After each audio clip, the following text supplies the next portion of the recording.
Good morning, everyone. Good morning. Look who has joined us today. Look what the cat dragged in. This old bedraggled, silly-looking guy. That's me. I'm so ready to rock, man. I've got my Zen, I've got my spirits, I've got my coffee, I've got my black licorice, I've got my White Claw. We're ready to party. Greatest week of the year. That's right.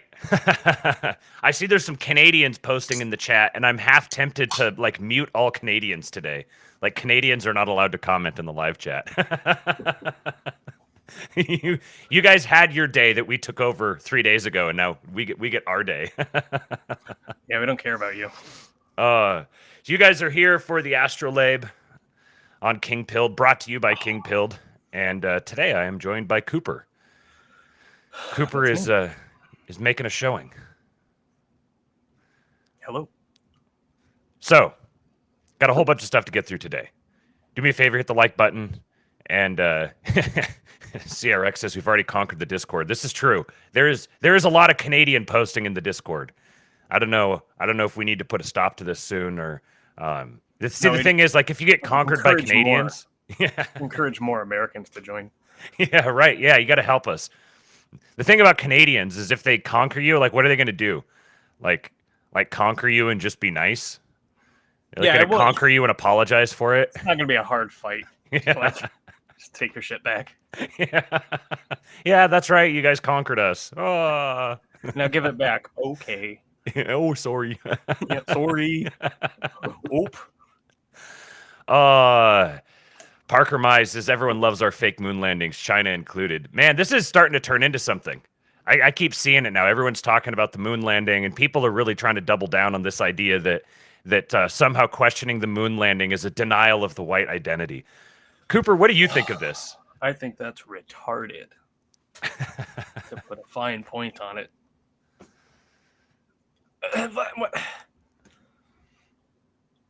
I don't understand. I guess I just don't understand. What exactly is...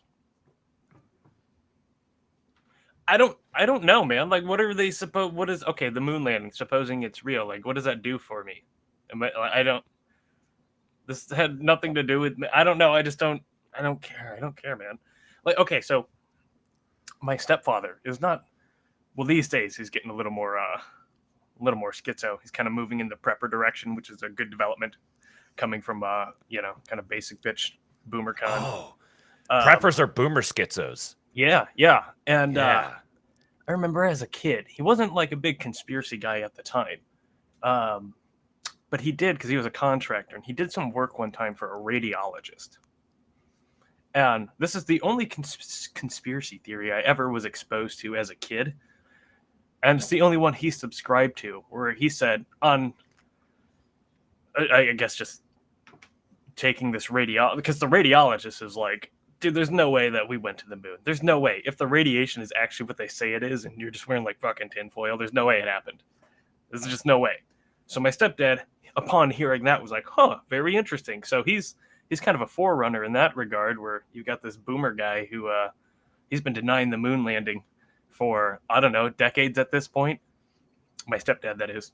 So that's the only one I was ever like exposed to as a kid as far as conspiracy theories go. But I guess yeah, I was like, oh, okay, so the moon landing's fake.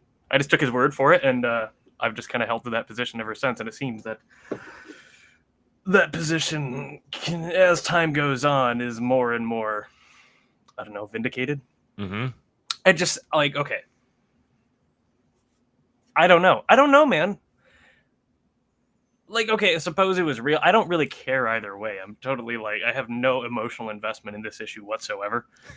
But Dagon says we landed on the moon, but the moon itself is fake. See, I like that.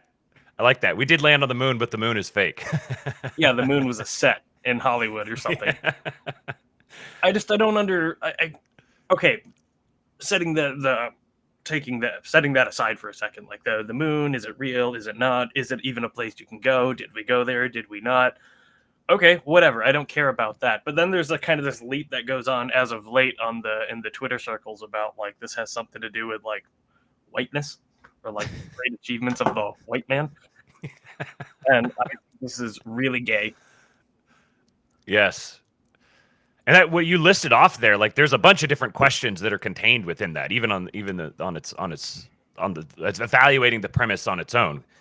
It's like, okay, clearly I'm going to be gracious to the guys that say that it's a denial of whiteness to say we didn't land on the moon. I'm going to be gracious to them.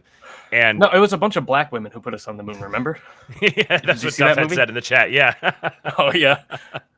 And I think this is kind of a follow-on from that. Like people were primed to take the bait on this one because that was the narrative around that. Like, oh, they're trying to take the moon landing away from us by saying it was black chicks that did it. So now it's like, oh, you're trying to take the moon landing away from us again. And I'm going to be gracious to these guys and say that they aren't thinking, even if the story was fake, even if everything is not true, we need to actively uphold a direct falsehood for the sake of preserving the white identity. Like, I'm assuming you guys are I don't know, competent enough to recognize the issue with that reasoning. So you are sincerely believing this, and you do think it's real. You're not leaving this other out for yourself. It's very interesting. You can just kind of see. You can see the god that these people worship. And you can just kind of like surf, around Twitter in the different spheres, and it's funny just seeing what are the bugaboos and all the idols that pop up. And in this case, you're going to deny basically all of post World War II history as being, especially as we're taught growing up, being complete and total bullshit. But this one area, the moon landing, we're going to uphold that because we're white, and that's the white man's greatest achievement. And you've got blinders on, dude. Okay, King Zoomer here. We have a Zoomer in the chat who is well educated on this particular issue, Mr. Tyler James. He says, seems to me like no Zoomer would make the argument that they are. That's a very interesting point. That is not a Zoomer way of thinking. What's not? This idea that we need to like uphold get real persnickety about no, you cannot deny this story. If you deny this story, then you are compromising our identity. That doesn't seem like a Zoomer. That's very millennial. That's a good point. I didn't even think about that. Yeah, maybe it's just rubbing up against my temperament and, just being poisoned by irony and postmodernism and everything. The way that I am, like, none of these things. Okay, I guess that if there's one way I could describe the Zoomer generation, especially like right-wing dudes who are Zoomers, is like nothing's really sacred. Mm-hmm. So this moon landing, this sacred myth of the boomer truth regime is not something like, it's not sacred to me. I don't care about this. Maybe it's true, maybe it's not. I don't care. That's actually a really interesting thought, because the way that the whole thing, the tone of it all struck me initially was like, no, like it's important to have sacred things, and this is sacred, so this is the hill we're going to die on. You can question all the other things, but you cannot question this thing, right? Because this is sacred, right? And that's what I'm talking about with like the idols. And I think that impulse is good. I think it's a good impulse to say don't question, don't Let there be some unnecessarily mystery. pick at, don't unnecessarily pick at sacred things.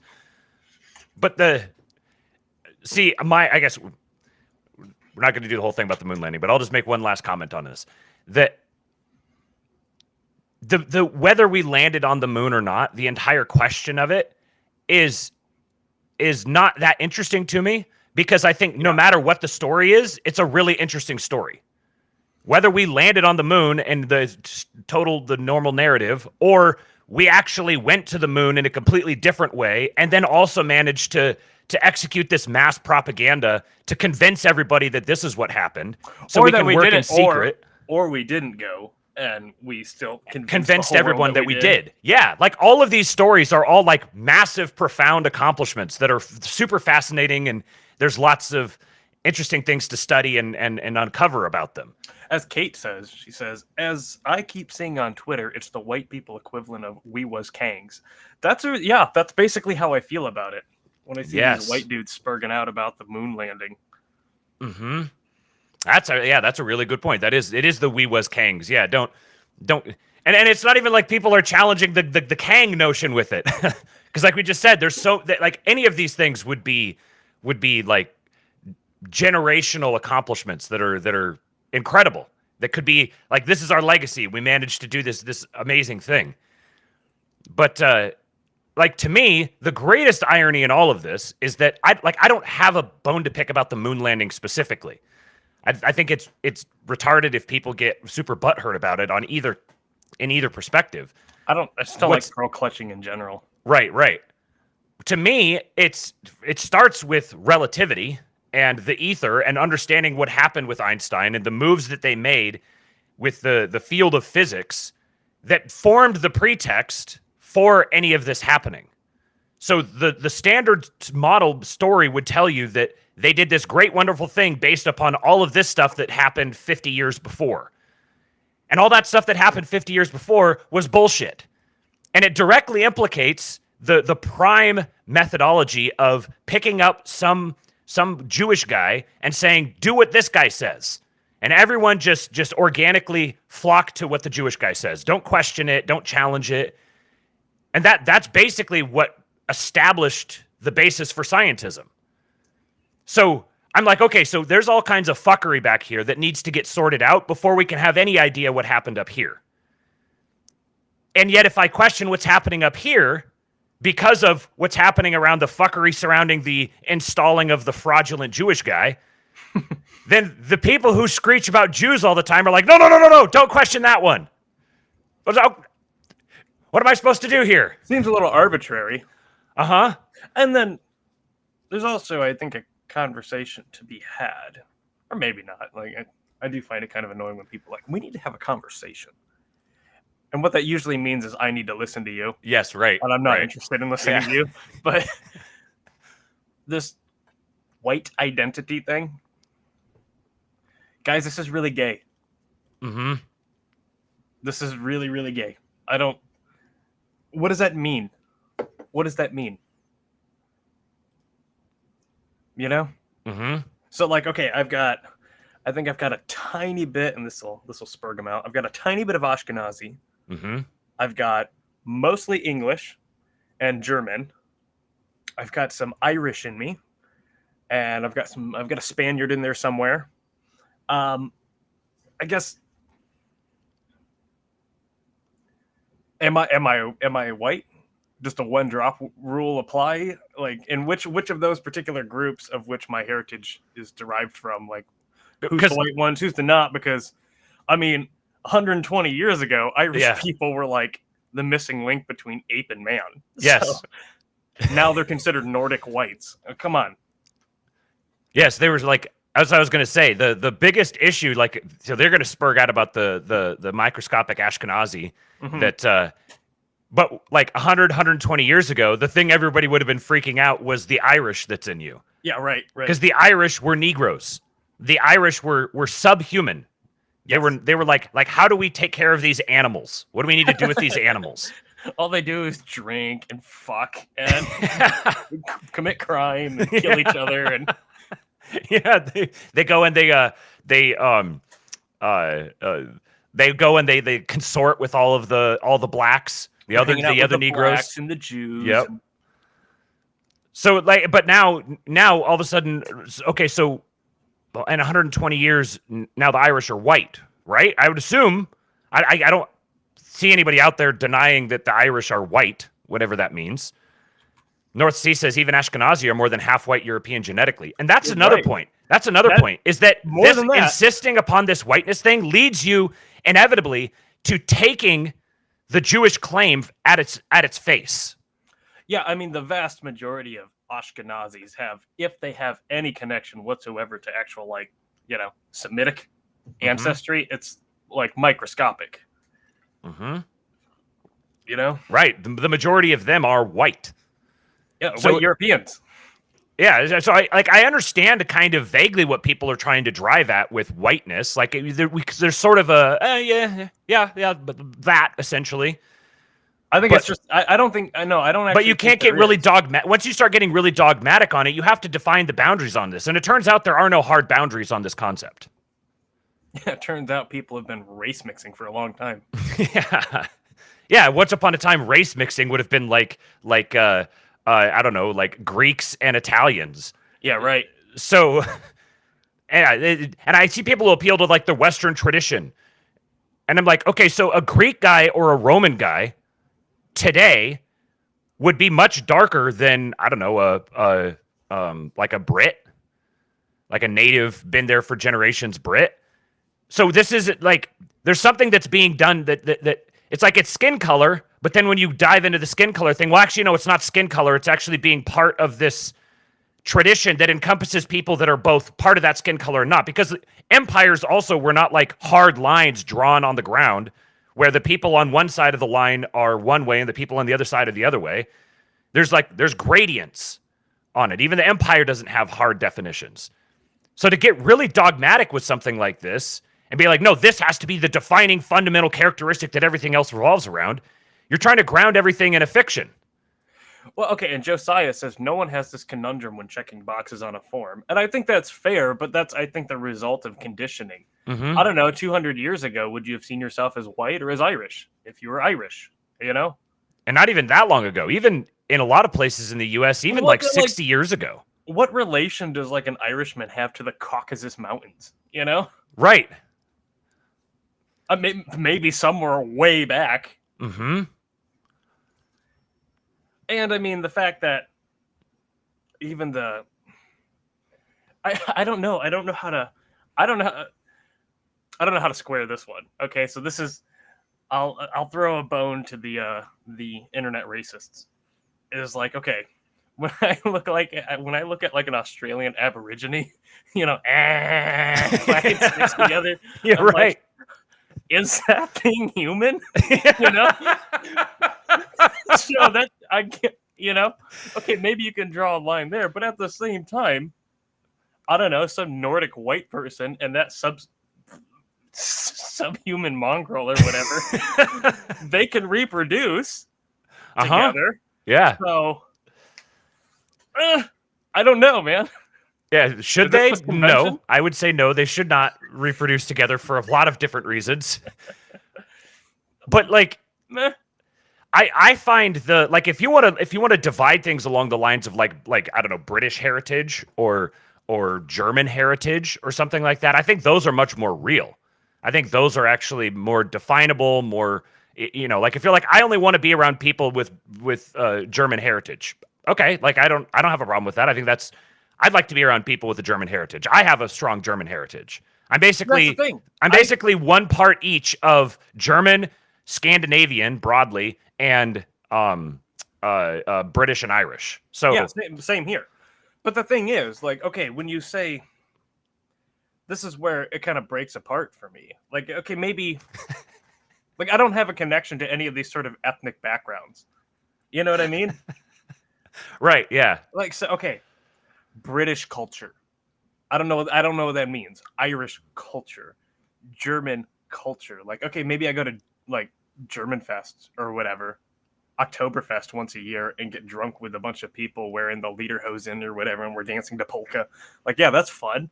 But like, this isn't my experience. This is like a novelty. This is a circus thing I go to once a year. I don't have any connection to that. So when saying like, oh, I want to live around German people or German culture, I'm like, but I like, okay, I guess as far as DNA is concerned, yeah, I'm a huge part German, but I don't see myself as German whatsoever. I'm an American, and that basically means nothing. I don't know what that means, but I'm not that. I don't know. I do agree. Josiah says here, we're getting the chats going. 2-Bit Podcast, real quick, he give us a $10 US or $10 Australian super chat. He says, sending you Aboriginal money, sending you some dollars because this talk ain't getting monetized. Yeah, none of money. What is Aboriginal? Is it just like rocks? Sending us rocks. Our rocks are shinier than theirs. They're coming in the mail. Josiah said, we are today where certain populations are growing and others are being repressed, and these populations have pretty clear boundaries unless you're tied up in spurgy details. And I like, see, here's the thing, is I get that. I understand there's very clearly there's some connection between culture and skin color. I think that's absolutely the case. Whether this is just like an epiphenomenon or if this is actually something integral, I don't know yet. I've seen very compelling cases made both directions that disprove one another, and jury's out for me on that. I just don't really care. But yeah, fair. I mean, what it boils down to for me is like, okay, I'd like to live around people who think like me, who look like me, et cetera, et cetera. That's about it. Right. But there's lots of people who look like me who I don't want anywhere near me. That's true. So that tells me that this measuring stick is it works really well in some places, and it's absolutely catastrophically terrible in others. And it's possibly the case that there's some people who don't look like me that I'd actually prefer to live around than some people who do look like me. All of the worst people in the world right now that I can think of, like the top 100 worst people I can think of, are basically white. Right, yeah. They would check white on a form. And I don't want them anywhere near me. I don't want to share a culture with them. I don't want to share a region with them, a government with them. Are Jews white? Because at least on that form, I presume they're not. Okay, if you got Hispanic, Black, and Caucasian, I'm presuming the Jewish person is checking off Caucasian. Which, I mean, Caucasian is accurate. So when you say no one has this problem when checking off a form, Josiah, okay, fair enough. But then the same people who, kind of bitch about the race thing all the time would, for whatever reason, make a strong distinction between white and Jewish. I don't know, man. Well, this was I didn't expect to spend 22 minutes talking about this, but it's been good. I've enjoyed it. We've gotten some good stuff out. Now we're going to kick off 4th of July in the way that I have to kick off 4th of July every single year. If you guys have seen this one already and you're tired of it, I'm sorry. I'll never get tired of it. And if you haven't seen it, I am changing your life. Have you seen this video, Cooper? No, I haven't. Oh, great. Okay, perfect. Here we go.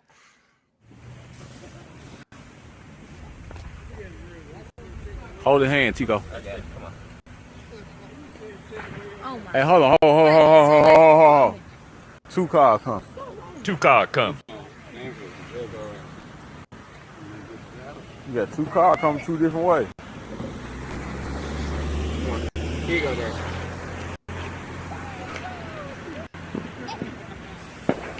Bag up, Terry. Put in reverse, Terry. Put in reverse. Oh, Lord, Jesus. Oh, Jesus. What you doing, Terry? Terry, what you doing?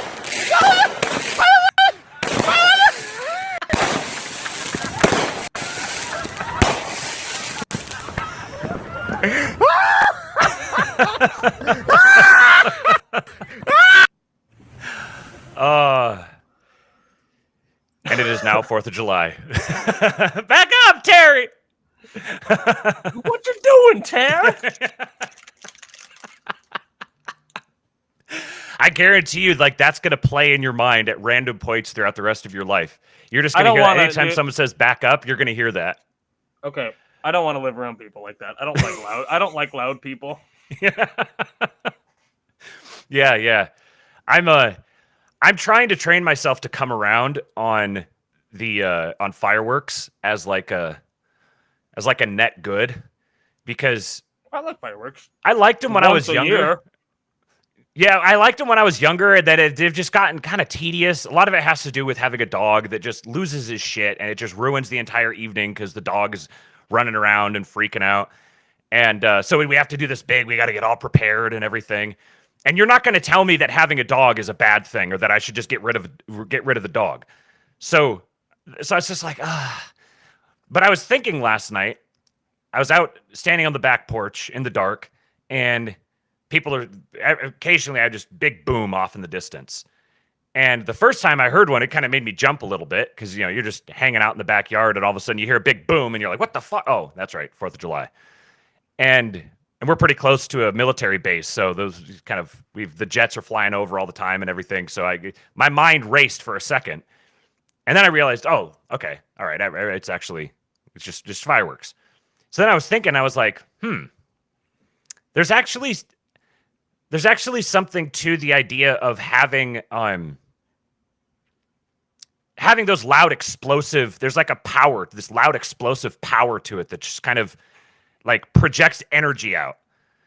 And I could see on one hand it being like, well, maybe that's not good, because if you're just used to always just hearing random explosions, then when there's an explosion that matters, it's not going to stand out to you. But then that isn't the case. There isn't random explosions all the time. It's just in these particular days of the year. So I'm coming around on it. I may become a fireworks lover again. We'll see how things go tonight.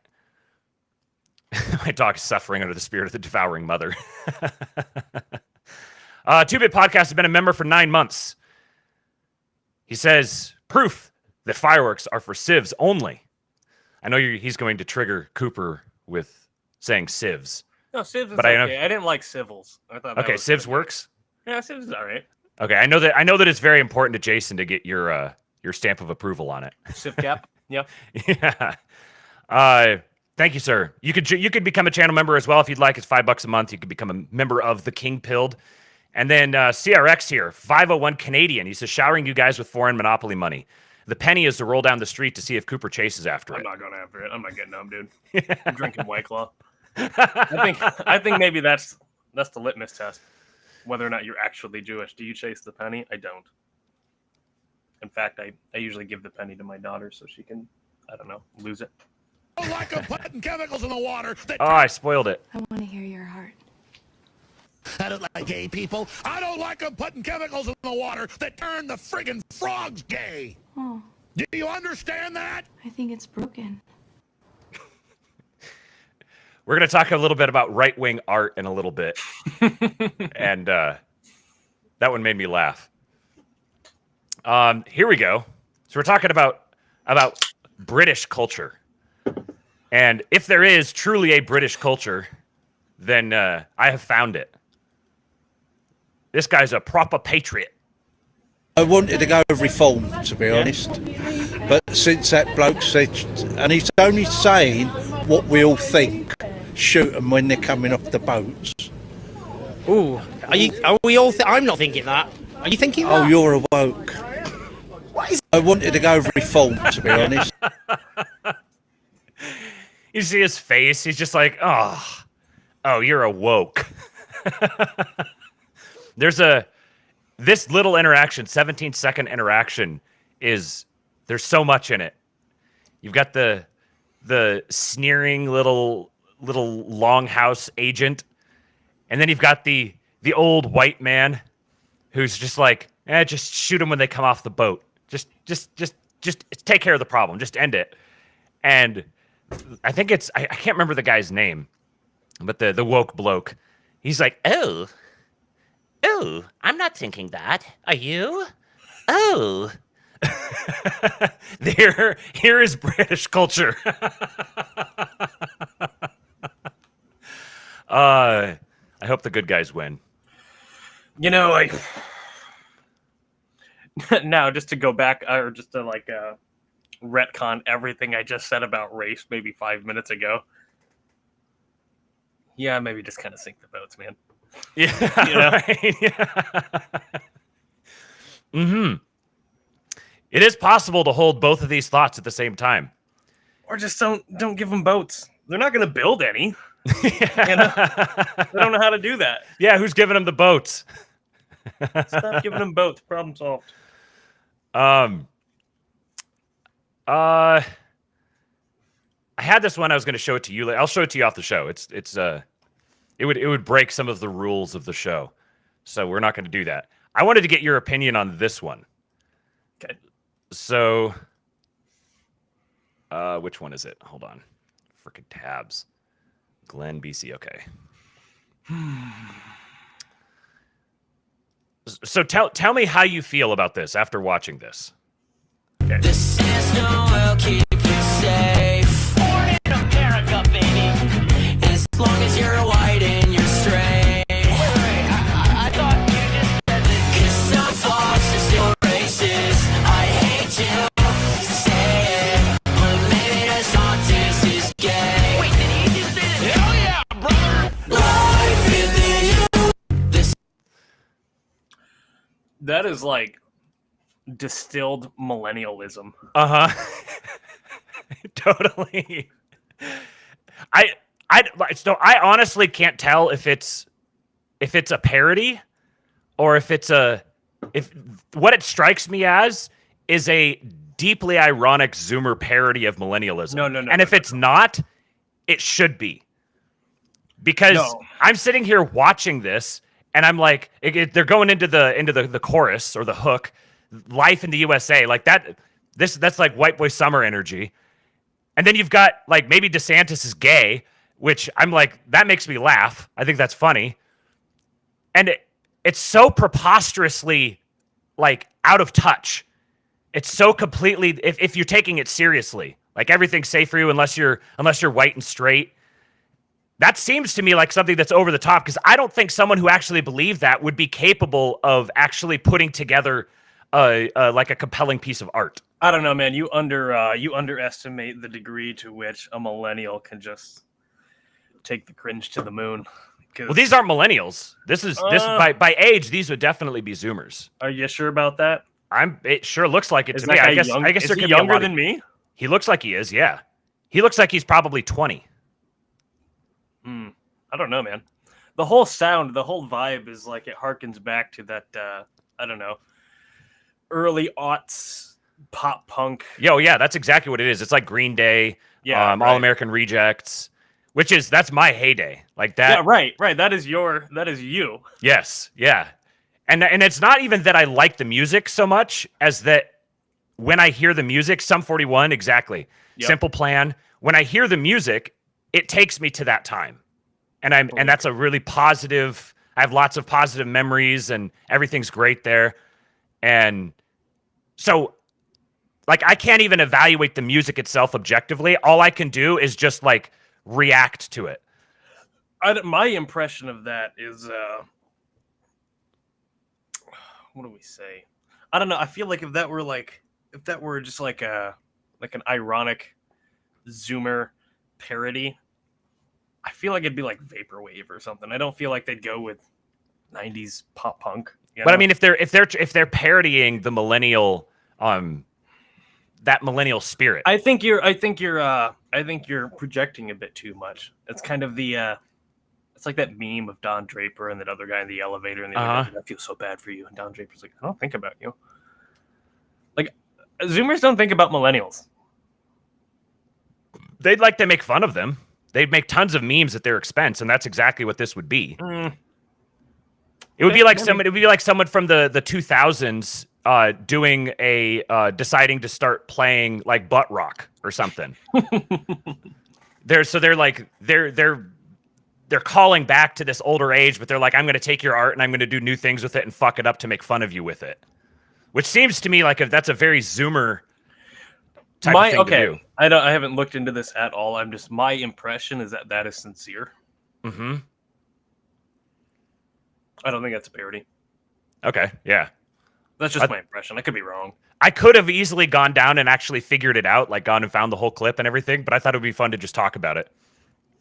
The 90s is just the 60s, but upside down was an actual phrase in 95. That was before Cooper was born. Mm-hmm. Cooper wouldn't even know about that.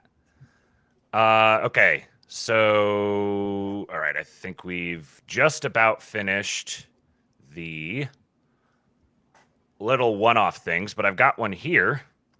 Jeremy Kaufman from New Hampshire, who's a very mold-breaking sort of character.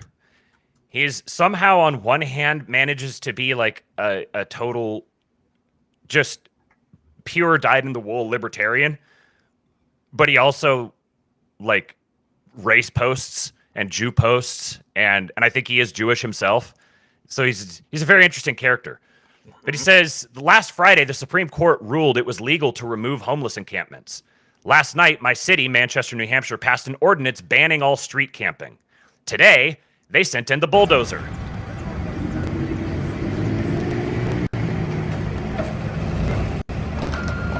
Now, I have to make fun of him for calling a backhoe a bulldozer, but I could probably deduce what sort of careers he's had. Yeah. But just a little white pill here. Things can happen fast. There is a lot of will for this in a lot of places. There's just legalese standing in the way, and you wipe away the legalese, and things can change in a hurry. So let's go now to... Let's talk about the vibe shift.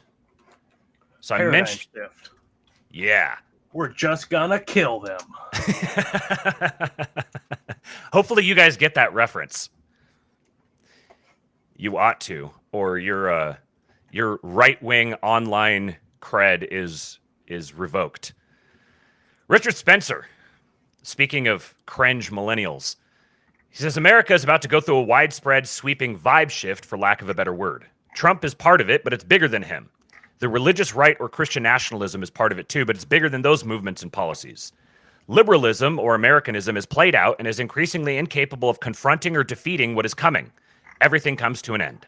I don't say this as an endorsement. Much of what is going to happen is objectively bad, and I'll be in opposition to it, but it will triumph for a time.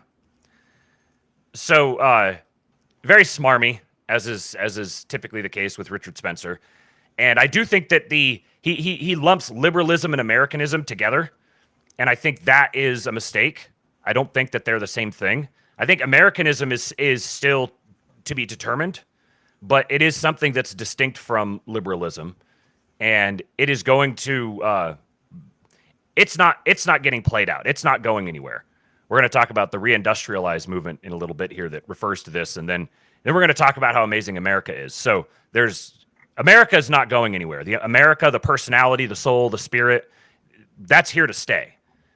Really what's happening is it's things are starting to crumble away from it due to its inevitability.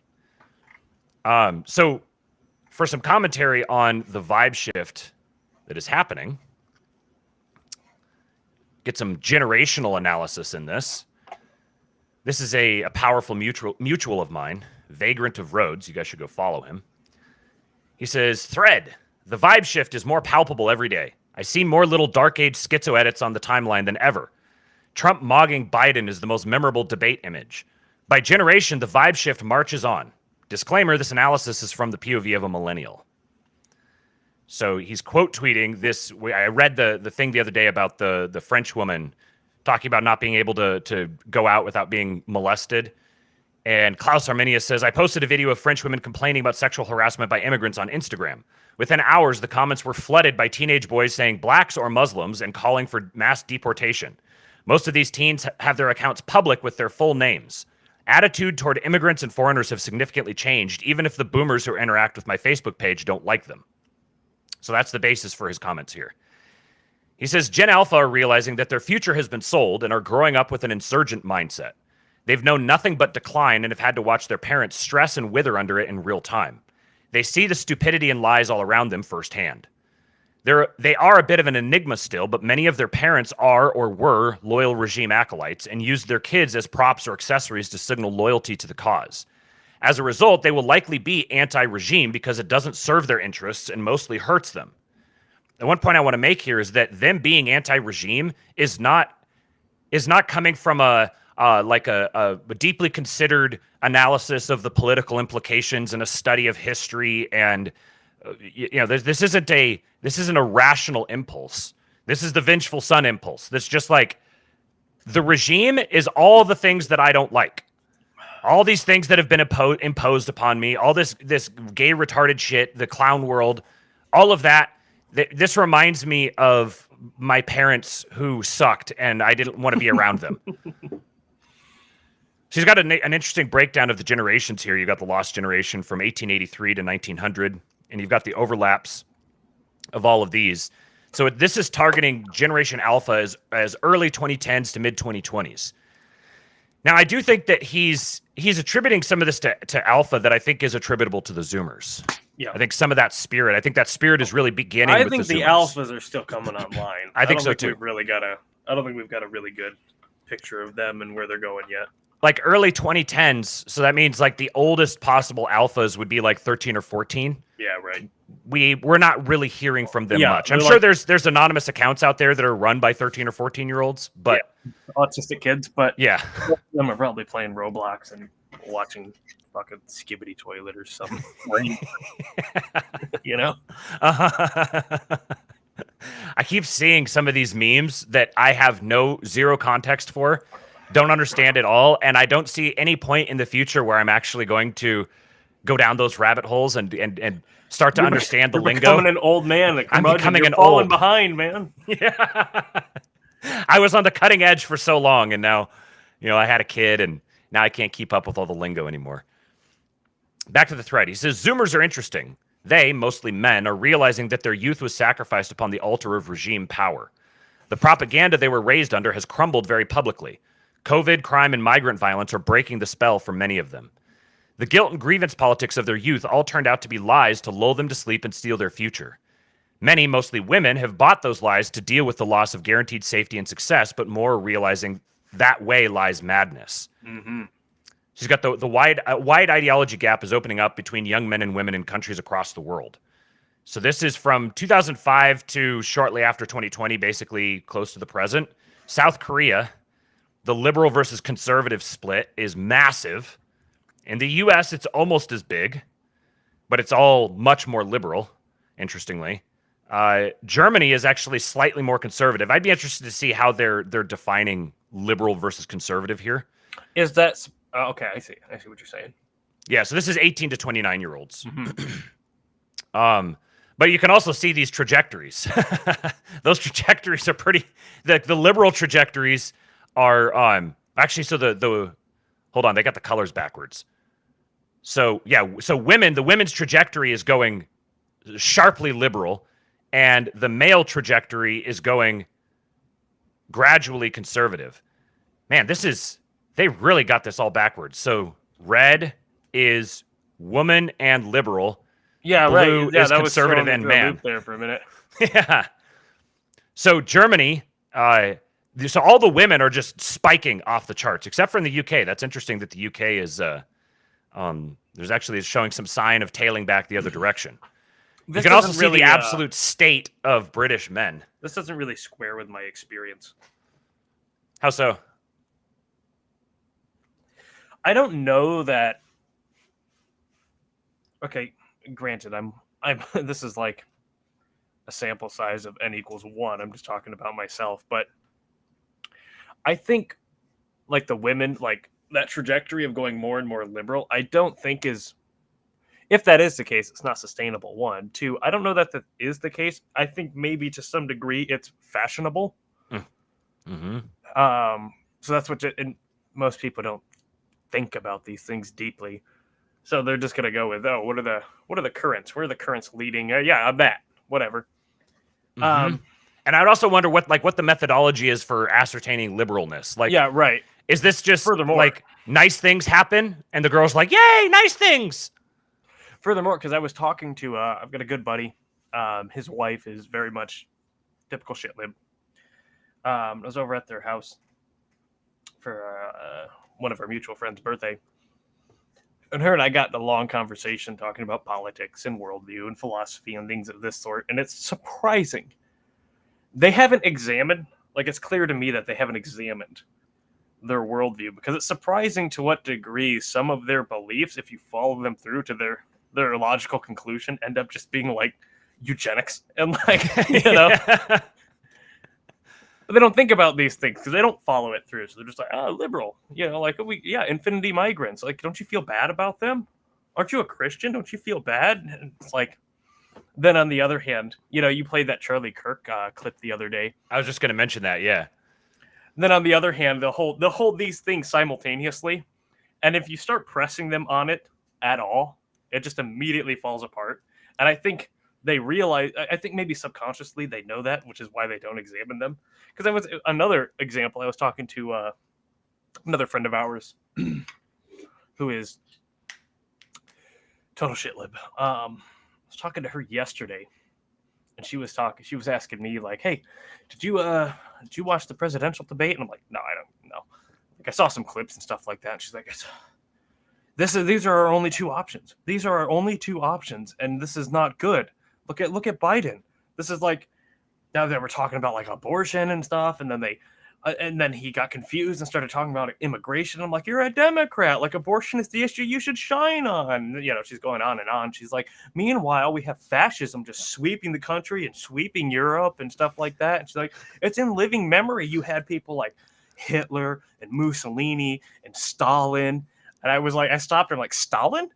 She's like, yeah, Stalin. I'm like, Stalin was a Bolshevik. And she's like, huh, maybe I'm thinking of Lenin. And I'm like... And it became really clear to me, if it wasn't already clear to you guys, that like, oh, fascism just means bad stuff. Yes. That she doesn't have the first idea of what fascism actually is. Mm-hmm. So all of that is to say, women's politics, I think, really can just be distilled down. Even the shitlib ones, it can be distilled down to like the good stuff and the bad stuff. And we call all the bad stuff fascism, and that's bad. And all the good stuff is like, I don't know, progress or whatever. And I think it'd be really easy to reconfigure these things, just reframe it in their mind with just like a couple pointed questions. It wouldn't be hard to win over the ladies, okay? Mm-hmm. That's what I'm saying. Yes. Dagon says the vibe shift will guide their subconscious, a layup. Yes. This is hearkening back to the conversation yesterday. Like, you don't need to fight women on politics. Yeah, right. You shouldn't. Don't red pill women. Just don't even bother, dude. Fighting women on politics just... Like, to their subconscious, if you're fighting them on politics, they're like, this isn't my domain. I shouldn't have to care about this. Like, deep in their subconscious, they know that. So they're like, if you're arguing with me about this, you're an incompetent boob. Yeah, right. There's something wrong with you. And this is like a biological impulse that they will have, whether they're consciously aware of it or not. So you don't have to fight the women on the politics. Just guide the vibe shift, and their subconscious will naturally follow.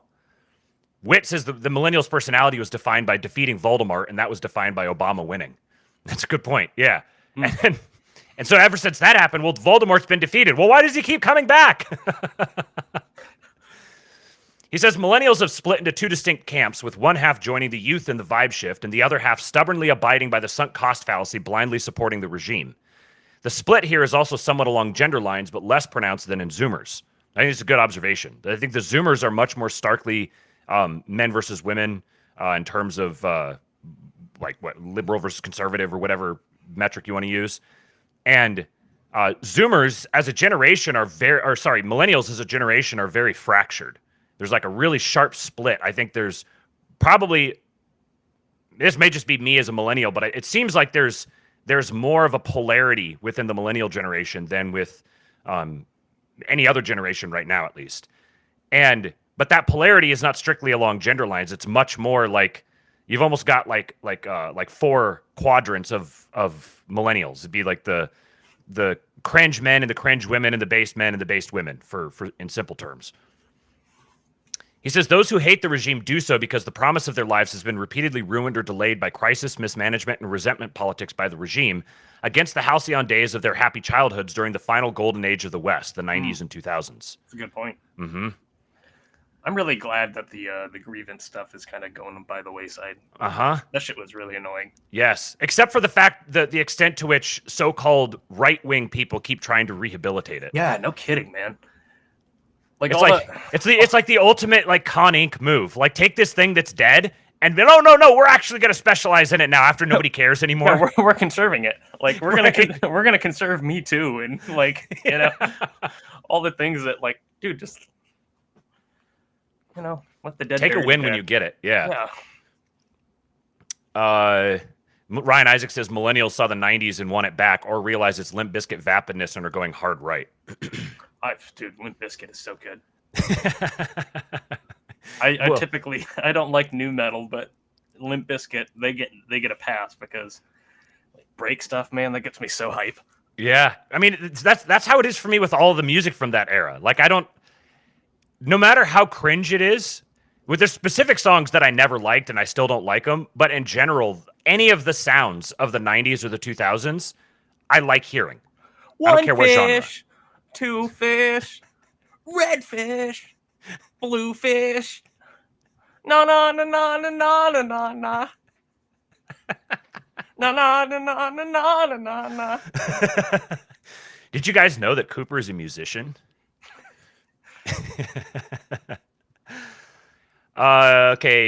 Continuing. The problem with millennials is that many are so brainwashed and desperate for stability that they fall into a dream state of nostalgia/comfort chasing. Even those of us who realize the system is dead have trouble coping. We want our childhoods back, which isn't possible.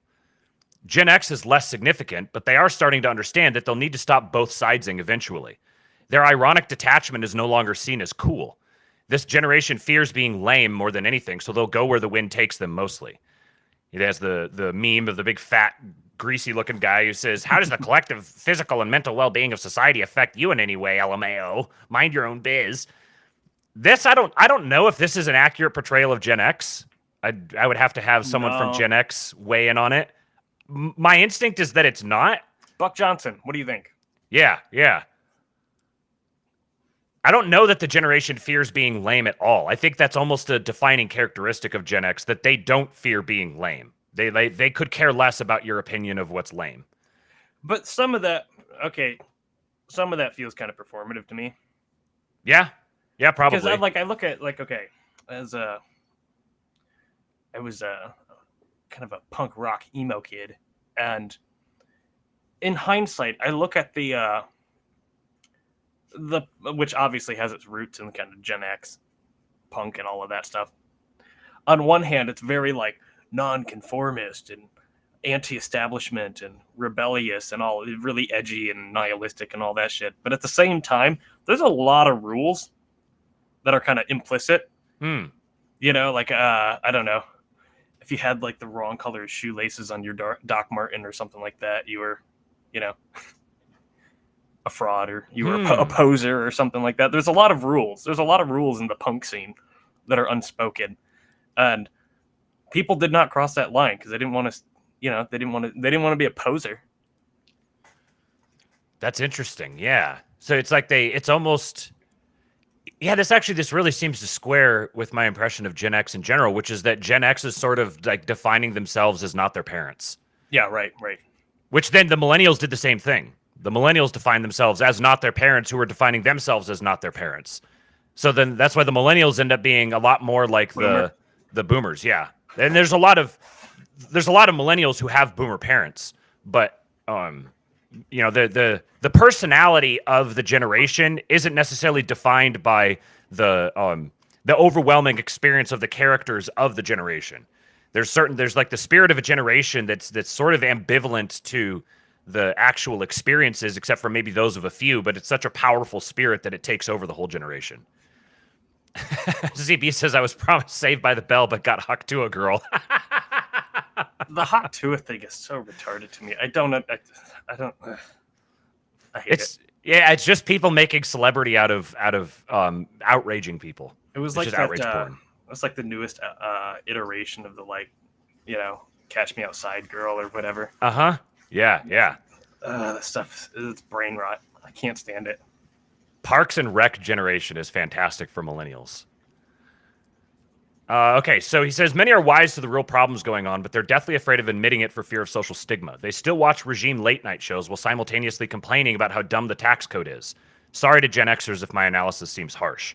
This again seems, I think there definitely is a Gen X characteristic to this. This is also very millennial to me. He says, when we win, Gen X will flock to us because they'll finally have an outlet to release all of their childhood resentment in a way that legitimately serves them and their family's interests, instead of having to do the I don't care about anything, I'm too cool shtick. I actually didn't look at this graphic before. Napoleon's victory march to Paris. Oh, okay. From cannibal to majesty in 20 days. So this is in 1841. Alexandre Dumas recounted newspaper headlines covering Napoleon's victory march to Paris in 1815. So starting down in Elba, you have the cannibal has come out of his lair. Then the Corsican ogre has landed at Gulf Juan. Then the tiger has arrived at Gap. The monster has spent the night at Grenoble. The tyrant has crossed Lyon. The usurper was seen 60 leagues from the capital. Bonaparte is advancing with great strides, but will never enter Paris. Napoleon will be below our ramparts tomorrow. The emperor has arrived at Fontainebleau. His imperial and royal majesty has made his entry in the Tuileries yesterday and amid his faithful subjects. Wow.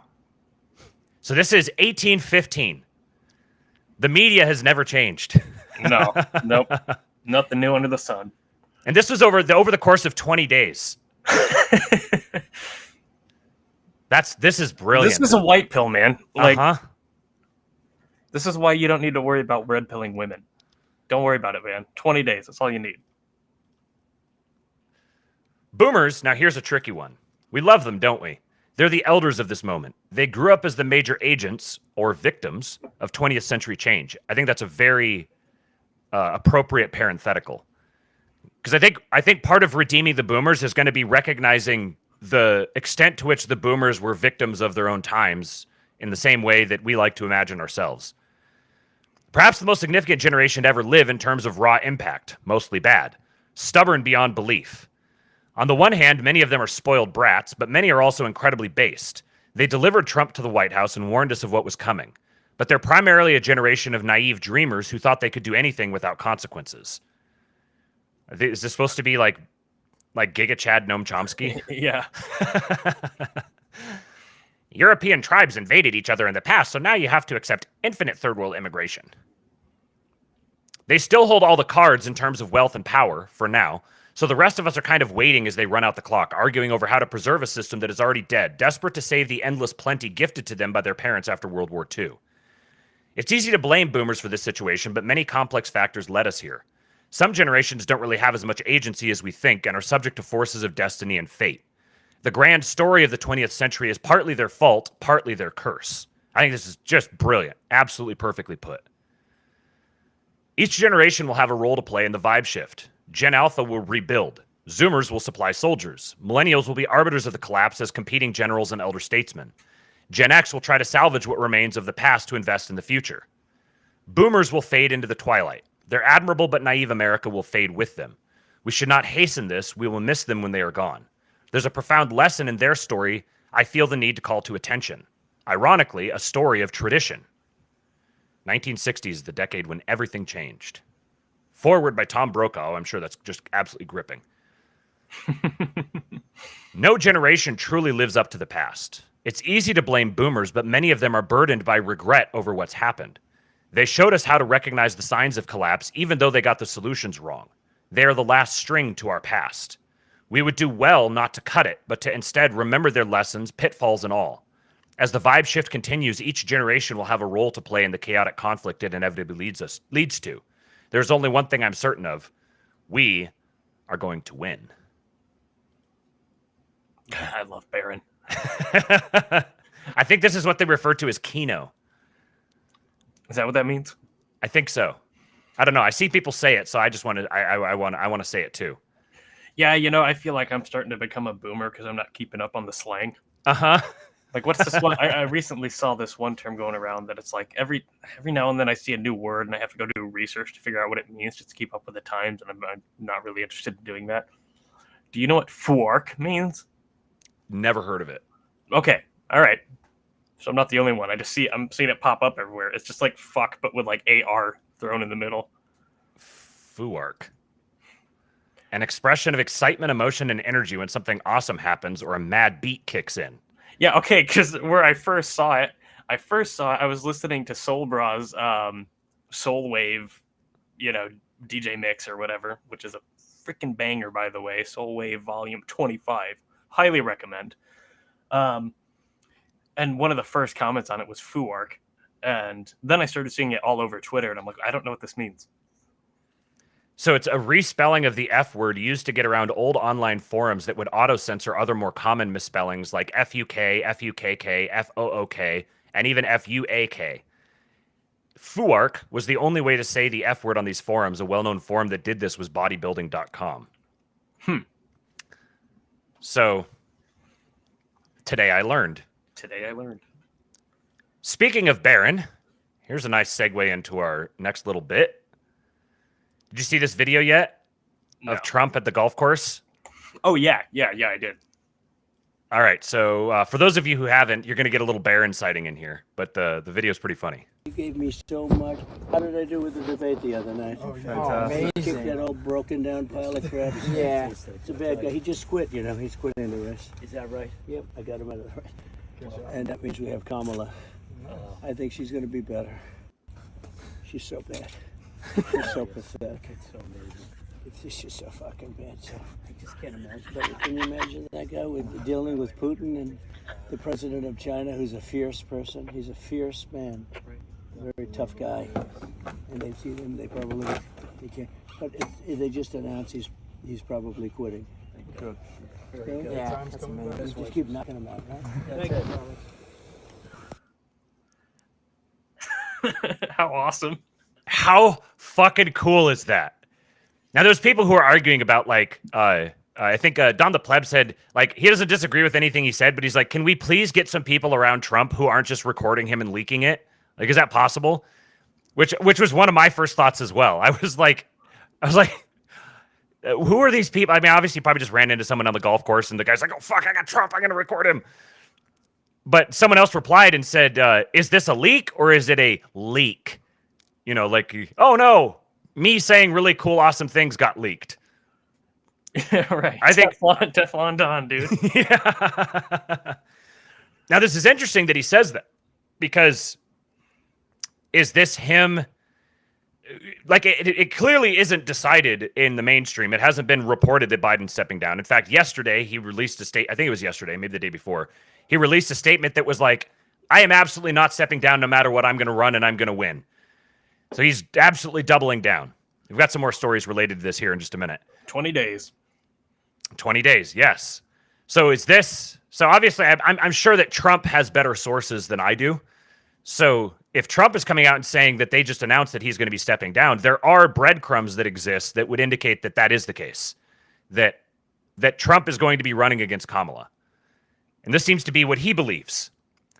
I like Ben Braddock's commentary. He says, leaked videos of Trump are so funny. It's just always him like doing funny banter and passing out $100 bills. Meanwhile, if you look at his enemies' leaked videos, next thing you know, the FBI is seizing your hard drives. Mm-hmm. Ryan Isaac says, I think this is Trump finding a way to say something without spurging on social media. Yeah, that's a good point. Yeah, like we were talking yesterday about how Trump has been silent this whole time. Can you imagine the Trump of like 5 or 6 years ago? If all of this was going on, the big leading news story is Biden like shitting his pants and being completely incompetent. Trump would be just firing off one heater after another. You know, his handlers are like, okay, now just be quiet, wait it out. And he's just chomping at the bit, man. He's so antsy. He's like Nick Fitting over there. His hands are shaking. Yeah. Must fire off banger. Can you imagine that dumb bitch? Well, here you go. I've got a couple of these. Oh boy, here we go. I cannot. It's like there's some people where it's. I remember when Gretchen Whitmer was running in Michigan, and I remember hearing, I don't know, it was on the radio, maybe NPR or something like that, and they're doing an interview, just a short little interview with Gretchen Whitmer, and there's a recording of her talking about. Because she was really running on, at the time, she was running on, her big thing was fix the damn roads. Because Michigan is just notorious for having trash roads. And, you know, we keep raising taxes and they just never get fixed and they're never going to. And interestingly, even when she became governor, they never got fixed until she was running again. Then, all of a sudden, all of the roads in Lansing are being worked on. How about that? Lansing and Detroit. What about that? But in any case, I remember her saying something along the lines of, in this interview, like, you know, the thought of like a bridge collapsing or or infrastructure failing. That's the kind of thing that really keeps me up at night. And I just get like, no, it fucking doesn't. You don't care. And it's like that listening to politicians talk just like makes my eyes roll back. So people like Gretchen Whitmer, Kamala Harris, they're all the same. Like, I have a hard time. Like, I already have a hard time when you subject me to listening to women talk. But these women in particular, it's rough, man. It's rough out here as just a white boy. Just a white boy trying not to hear women talk. Yeah, right. CB says mogging on your enemies with a single white golf glove is peak Trump. One thing that I also noticed there on that video is he has a TaylorMade bag. That was quite the little ad for TaylorMade. I know that my golfing buddies out there picked that up, and there's probably going to be a bump in TaylorMade sales because of that. I like that his collar has MAGA embroidered on it. And did you see the 47 on his sleeve? Uh-huh. Yeah. Man, all right. Let's listen to this. Everything is in context. My mother she would give us a hard time sometimes, and she would say to us, I don't know what's wrong with you young people. You think you just fell out of a coconut tree? You exist in the context of all in which you live and what came before you. Round and round.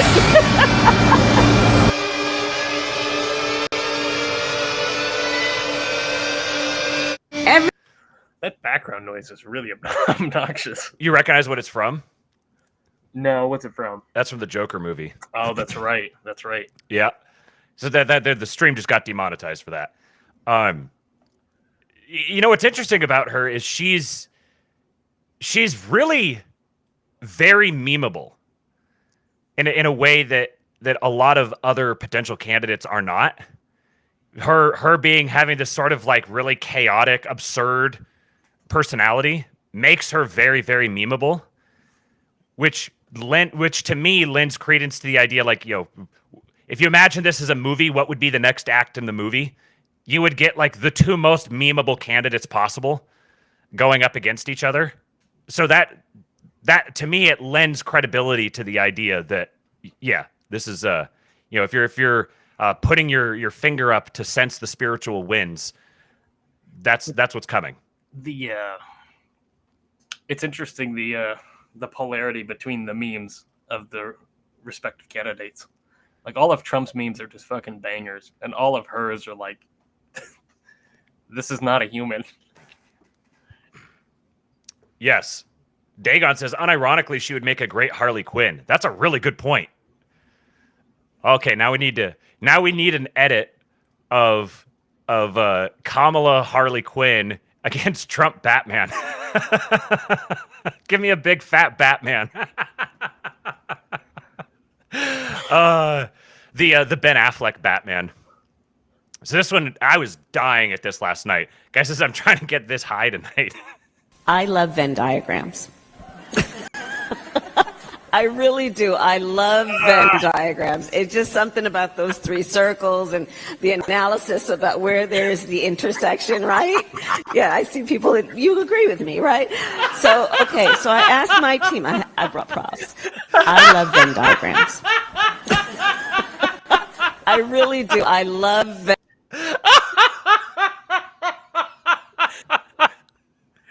I brought props. My circles, man. Yeah. Don't disturb my circles.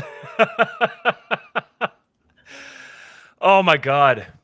I saw a video of her yesterday, and I thought I bookmarked it. I guess I didn't. Of her talking. She's like just getting ready to do a news interview, and she's talking to someone next to her, and then she like gets a voice that says like 1 minute. She's like, okay, I got 1 minute. And she's describing the process of like preparing a turkey for Thanksgiving dinner. And it was the first time that I ever seen a video of her where I was like, huh, like this is be an interesting person to sit and talk to. Like, she actually seemed like a normal human being. She was talking about something she was really interested in, and she was really passionate and really getting into it. And she wasn't like putting on this really awkward, dorky persona. I wonder if we'll see more of that. Have they been hiding something about Kamala from us? Have they been asked? Have they been what's the term? When you in a video game where you have a weapon that is OP? No, the opposite. trash. Like, I don't know. No, if you when you make a change to a game that makes a weapon a lot weaker than it used to Oh, be. nerfed. Thank you. Yeah.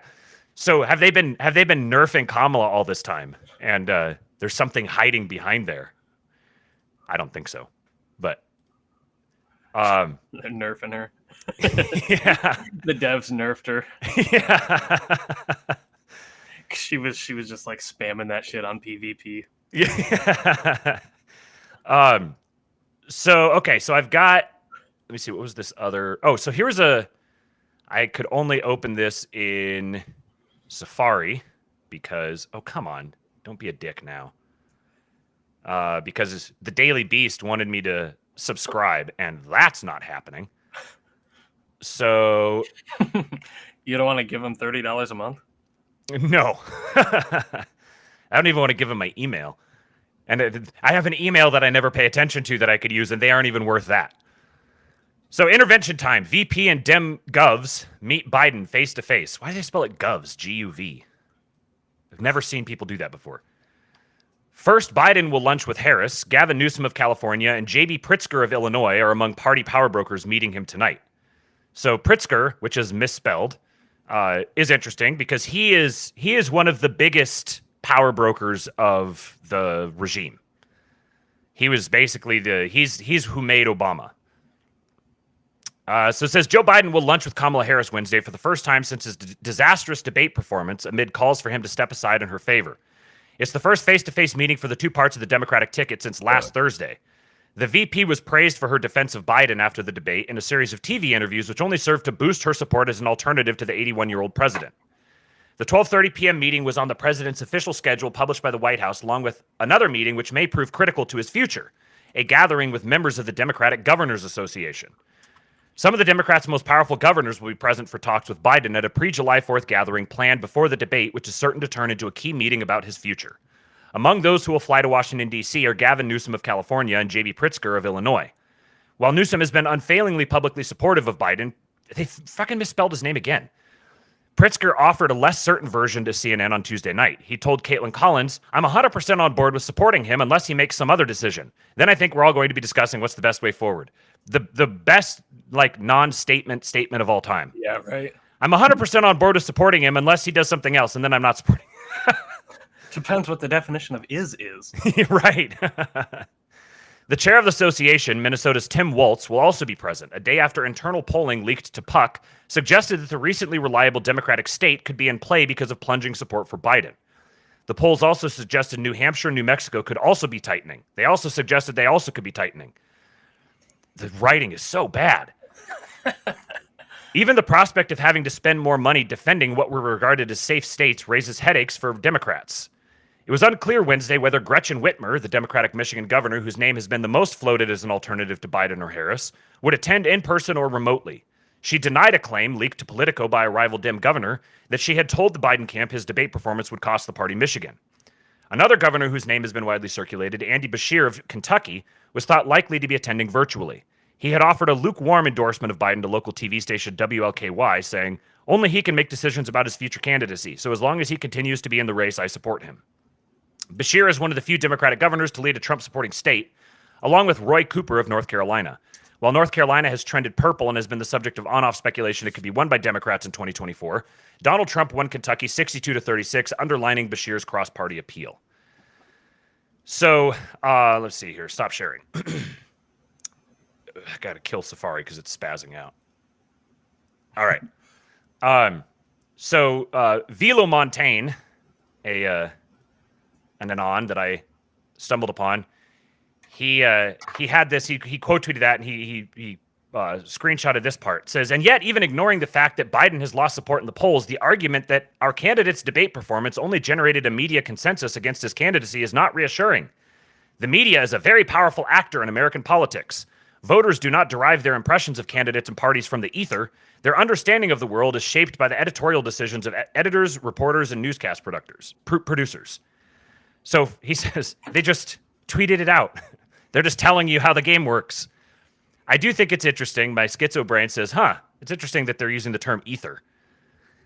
That conversations about the ether are becoming more and more prominent, and now it's figuring into figure of speech. It's not that it I comes wonder from nowhere, if you but if you go on like the Google, whatever that's called, where you can see like the uptick in various like etymological terminology and stuff. I wonder if ether is on the rise. that would be. I have no idea how to do that. So someone who does, if you wanted to go look and see, you'd want to use. There's two different spellings. There's AETHER and there's ETHER. But now related to this, you've got this other tweet from the same guy. He says, the factional infighting in the Dem camp is interesting to watch. On one side, you have party leaders with heavyweights like Obama throwing behind Biden. On the other side, you have media and consultants, with New York Times throwing the heaviest anti-Biden punches. An unusual fault line. So we've talked about a lot of the fault lines in the regime. And this is one evidence of it. New York Times' biggest shareholder is nominally Mexican billionaire Carlos Slim, but he has only Class A shares with limited input, probably not the main character. A good guess instead would be A.G. Sulzberger, chairman and fourth generation of the family running the Times. Now, if you know the name A.G. Sulzberger, it's probably because you've read Mencius Moldbug, or Curtis Yarvin, because he references him all the time as an example of what the closest thing to a hereditary monarchy we still have. The New York Times has effectively been a hereditary monarchy. There are some interesting biographical details here relevant to the developing situation. So this is from the Wikipedia of A.G. Sulzberger.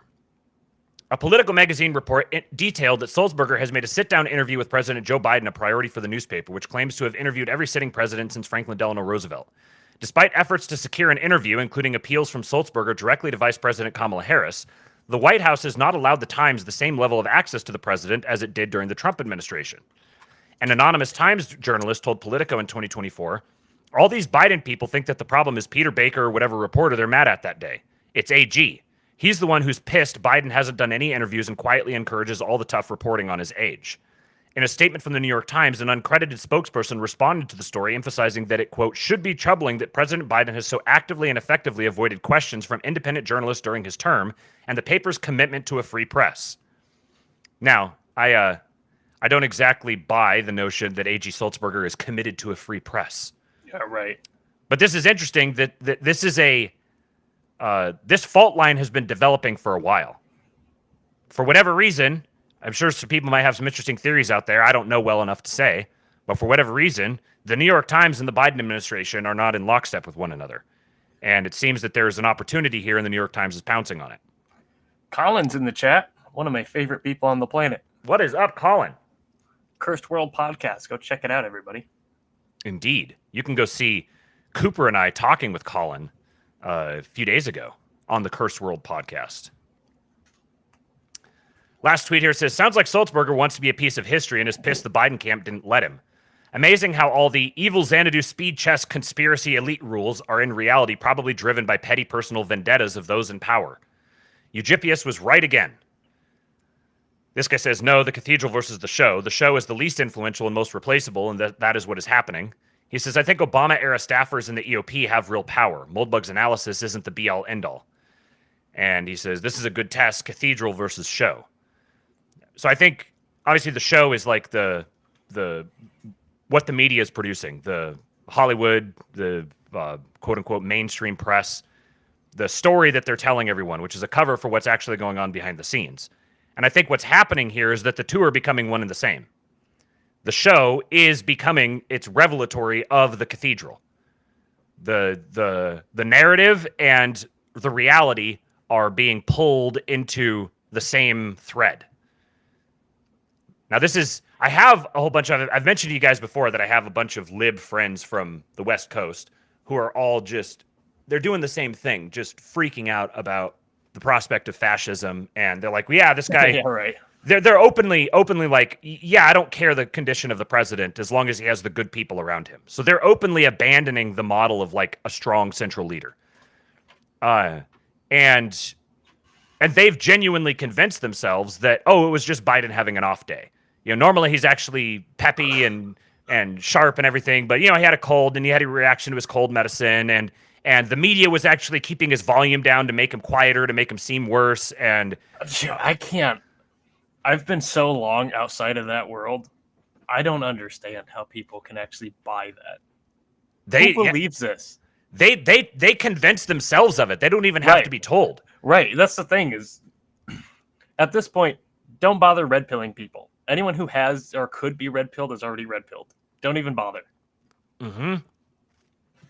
They're fully convinced that the media is running cover for Trump. Like the media is completely biased in favor of Trump. Wow. And the Biden administration or the poor, the outsiders who are barely clinging to power against the onslaught. Yeah. Right. Of course. It's phenomenal. Okay. I sent you I don't, you've got other stories. Oh, yeah. I did send you a link here. It's something that I wanted to maybe comment on if we have time, just because there's very few things that make me want to commit. Post? Yeah, acts of like terrorism. This is one. Please don't delete our channel. Meat Mafia Harry. Michigan Department of Agriculture in red and green has seized $90,000 worth of raw dairy from Nourish Co-op. $90,000 worth of raw dairy. The two Michigan Department of Agriculture employees watched on since they were unwilling to do the raid themselves. So here's the video, and notice the physiognomy of the Department of Agriculture employees. 63 salted butter. Here they are back here. Fat, ugly, doughy. like, dude, this is my state, so this hits home especially. It reminds me of I'm sure you've seen it go around, but there was a story from like the turn of the century or something like that, or maybe it was during the Great Depression, where some widow, and this was a common happening around the country. There's some widow in this particular story. There's a news article you can read about it from the paper way back when. Some widow or something like that was getting foreclosed on by the bank, and the dude from the bank shows up to take possession of the property, and literally everyone in the town. So they hold an auction. The bank holds an auction for the farmhouse and the property, and everybody in the town shows up with guns and are just staring at this guy. And they had all prearranged, like agreed upon that, like we'll pay like $1 for this property, and then we're gonna hand it right back over to her because she's a widow and her husband's dead, and this is her home. And the banker there, they basically beat him up, tied him up, and sent him packing. And they bought the property for $1 and gave it back to her. And it's like, I see things like this, and I'm like, look at those two fucking losers who showed up from the Department of Agriculture who are cracking down on raw dairy or whatever. Look at them. They actually had to I don't know why, but the farmers themselves actually had to throw all their shit away because the two people who were sent to do that weren't even willing to do that because they're such fat slobs. Just put a gun in their face and tell them to get fucked. You know why the farmers had to cooperate with them? Why is that? Because the rest of their community let them down. Right. The rest of their community wasn't there to defend them. They weighed the odds and they were like, we can't afford this. Yeah, like maybe we'll take our chance in court or whatever, especially with that. I saw some people commenting about the Chevron decision, and maybe there's some workarounds here, and maybe they'll be able to get recompensated or something. But $90,000 worth of raw dairy? Yeah, the rest of their community failed them, man. They all should have been there that day with guns and said, get the fuck out of here. Yes. And I think that's a really important takeaway, because people will look at this and they'll just, this stupid government departments, and they're not doing what they're supposed to. And or even worse, they'll be like, what are you doing making raw milk? That's dangerous. Oh, true. Yeah. Or they'll say, why are you cooperating? There's that old kind of boomer con refrain where it's just like, well, if you weren't doing anything wrong, you shouldn't have been committing crimes, then it wouldn't have been a problem. You wouldn't have lost $90,000. It reminds me of the thing we were talking about yesterday with the guys who were like, if the woman won't fight for her people, then she's worthless or whatever. And I noticed afterwards, Josiah had a really good comment. He said, confusing a survival strategy with the default operating mode.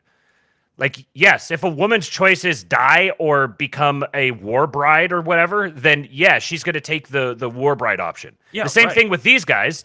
If the option is like turn it into Ruby Ridge on your little farm here over defending your raw milk because nobody else is helping you out, nobody else is there for you, your entire community is just ignoring you, then yeah, or if it's that option, or it's just, yeah, throw everything away and try to live to fight another day, they're not the ones to blame for that. They need their community to stand around them. Yeah, for real, man. People these days, man. Like, what are we doing? We're all such pussies that we're washing our hair with Vagisil. I was like, I may or may not get raw milk from someone who may or may not be Amish. And I gotta give it to the Amish, man. They don't play ball with the state. They're just like, no, we're not doing that. Like, send your people, whatever. Then we'll just pick everything up and move it down the street to my uncle's house or whatever. And Uncle Jebediah will take over. And I had a really good conversation last night on the Fact Check This podcast with Justin Campbell, talking about balancing online time with existing in the real world. And we talked a lot about the like rural communities and the opportunities for basically just building up our own little enclaves in rural communities, how much space there is out there. And he said that this isn't something that's coming. This is something that's happening. People are like building plantations. You're seeing the people from the cities coming out into the rural areas, and some of them can't hack it and they leave right away. Others show up and they're ready to go. They know how to build themselves up on the land, and they know how to be friends with people. Like, that's what it really comes down to, is even if you don't have the capacity yourself to, like, you don't know how to go field dress a deer, for example, have friends who do, and make sure that those friends see you as a friend, someone who they want to do favors for. Make sure you're doing favors for them. You should definitely go watch that conversation I had with him last night. Okay, got a few more stories here. Labrador skeptic. I thought this is a really interesting point. I hadn't considered this before in this way. He says, this is all a matter of simple math. White Democrats are importing POC en masse to win elections. Yes, this dilutes white votes overall, but it necessarily dilutes white votes in the Democrat Party much faster. White Democrats become a minority long before the entire nation does. They are simultaneously preaching an anti-white and anti-male message intended to crush those damn MAGA types, except their new numerical masters are not so interested in the fine details. They don't like white men or white women.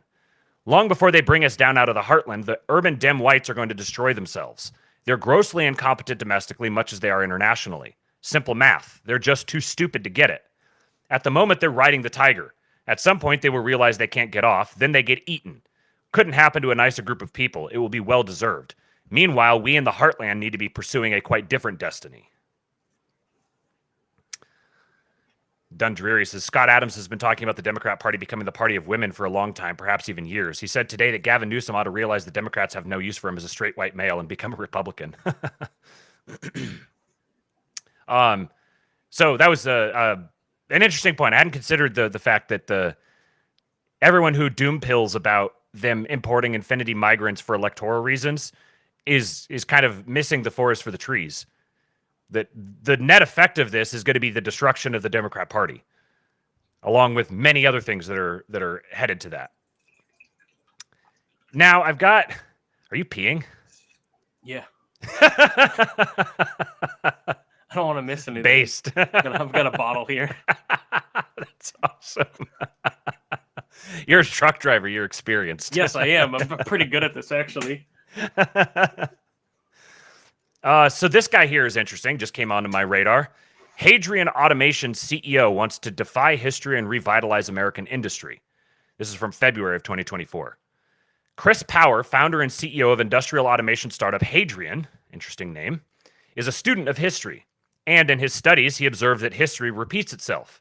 In particular, the cycle of empires ascending and descending, nearly all of them outsourcing core industries to lower-cost countries and paying for it in internal stagnation and eventually decline. Never before in history has a declining empire beaten a rising empire, ever, he said in a recent interview. He foresaw the same cycle threatening to repeat itself in the present. So it was that in 2019, with $6,000 in his pocket and a single close contact in the United States, an uncle who lived in Texas, Power immigrated from his native Australia to San Francisco. I'd really like to know about this uncle who lives in Texas, because this is a fantastic origin myth that is 100% an origin myth. Mm-hmm. Quoting, I literally moved over here because I had this thesis that the U.S. industrial base was in massive decline, he said in a recent interview. Given the threat of war in the South China Sea, he felt convinced that something should be done about it. He wasn't sure what.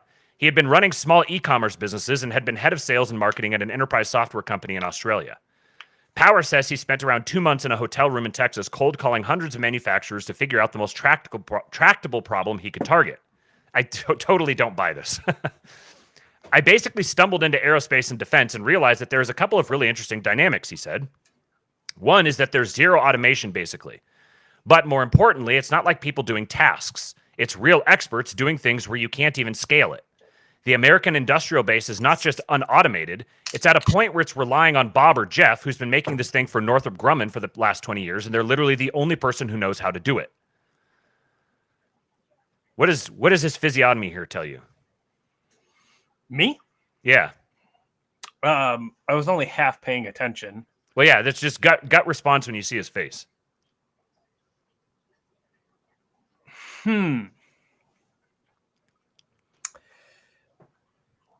He's as the crystal chicks would say, he's a cusp. Insofar as I could go either way with him.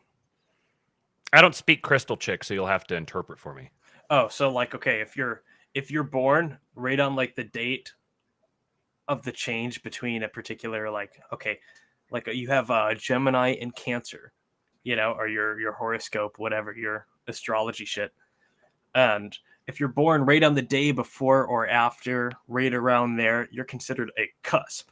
So that's basically how they get around, like when they say like, oh, what are you? Are you a Gemini? What are you? And then you give an answer and they're like, oh, that's totally, that totally checks out. And then you say like, oh, actually I'm this. And they're like, oh, that's totally a cusp thing for you to do. Like, that's bullshit.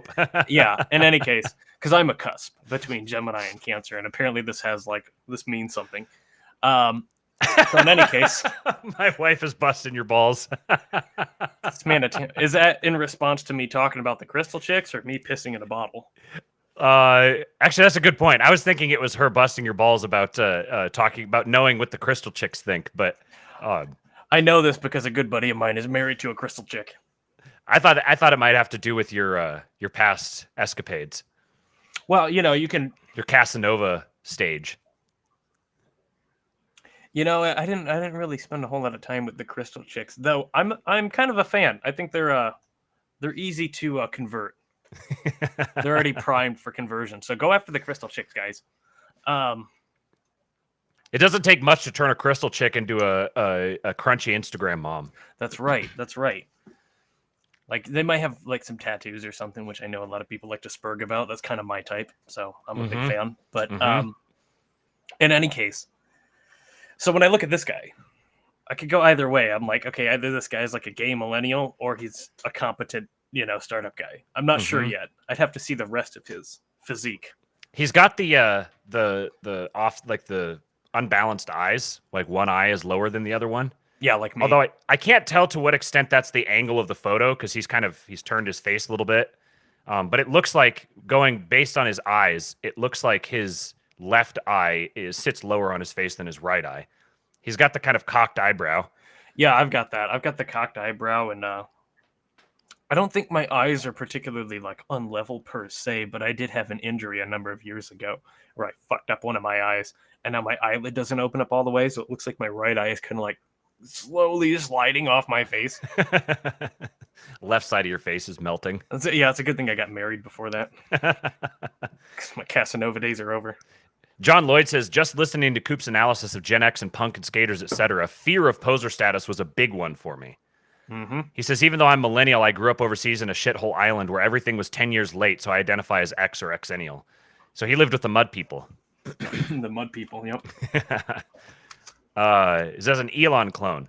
Yeah, the thing that really stands out to me when I look at him is I can tell this dude is sharp. Like, I don't know. He doesn't say like beneficent or malevolent to me. I don't see one or the other, but I definitely see this guy's clearly very smart, very scheming.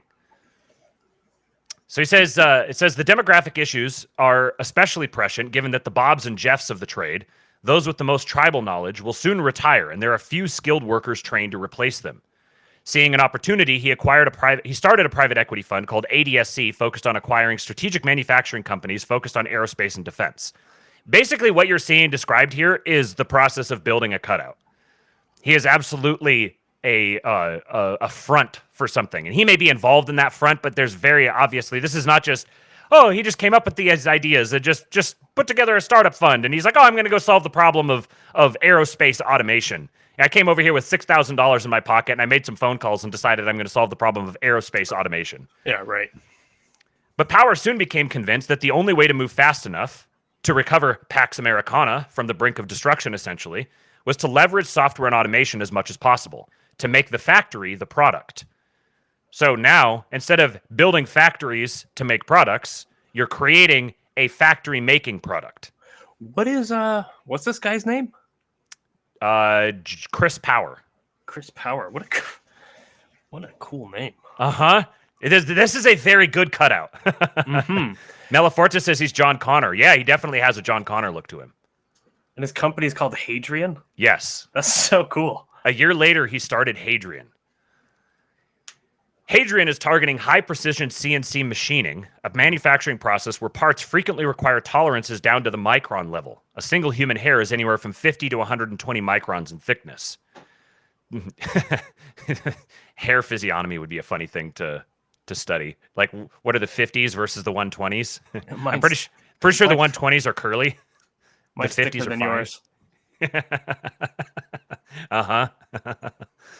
Power said the company is focused on automating the core labor-intensive steps that start when the customer orders a part to that part being shipped, which includes programming the CNC cutting and inspection machines, but extends well beyond that to many other aspects of factory operations: scheduling, task management, paperwork. The idea is to leverage software as much as possible, up to around 80 to 90%, and leave the rest to humans, possibly forever. According to Power, this strategy still gives humans what are essentially superpowers without having to wait years to solve the hardest problems. You don't want everything to be a science project, he said. You have to exercise some really good judgment of what is too hard. The company raised a $9.5 million seed and launched its first facility, a small 20,000 square foot R&D facility in Hawthorne, California, which is now closed. See, this is right in Gundo territory. This is the Gundo spirit. This is the Gundo territory. This is Hagundo right here.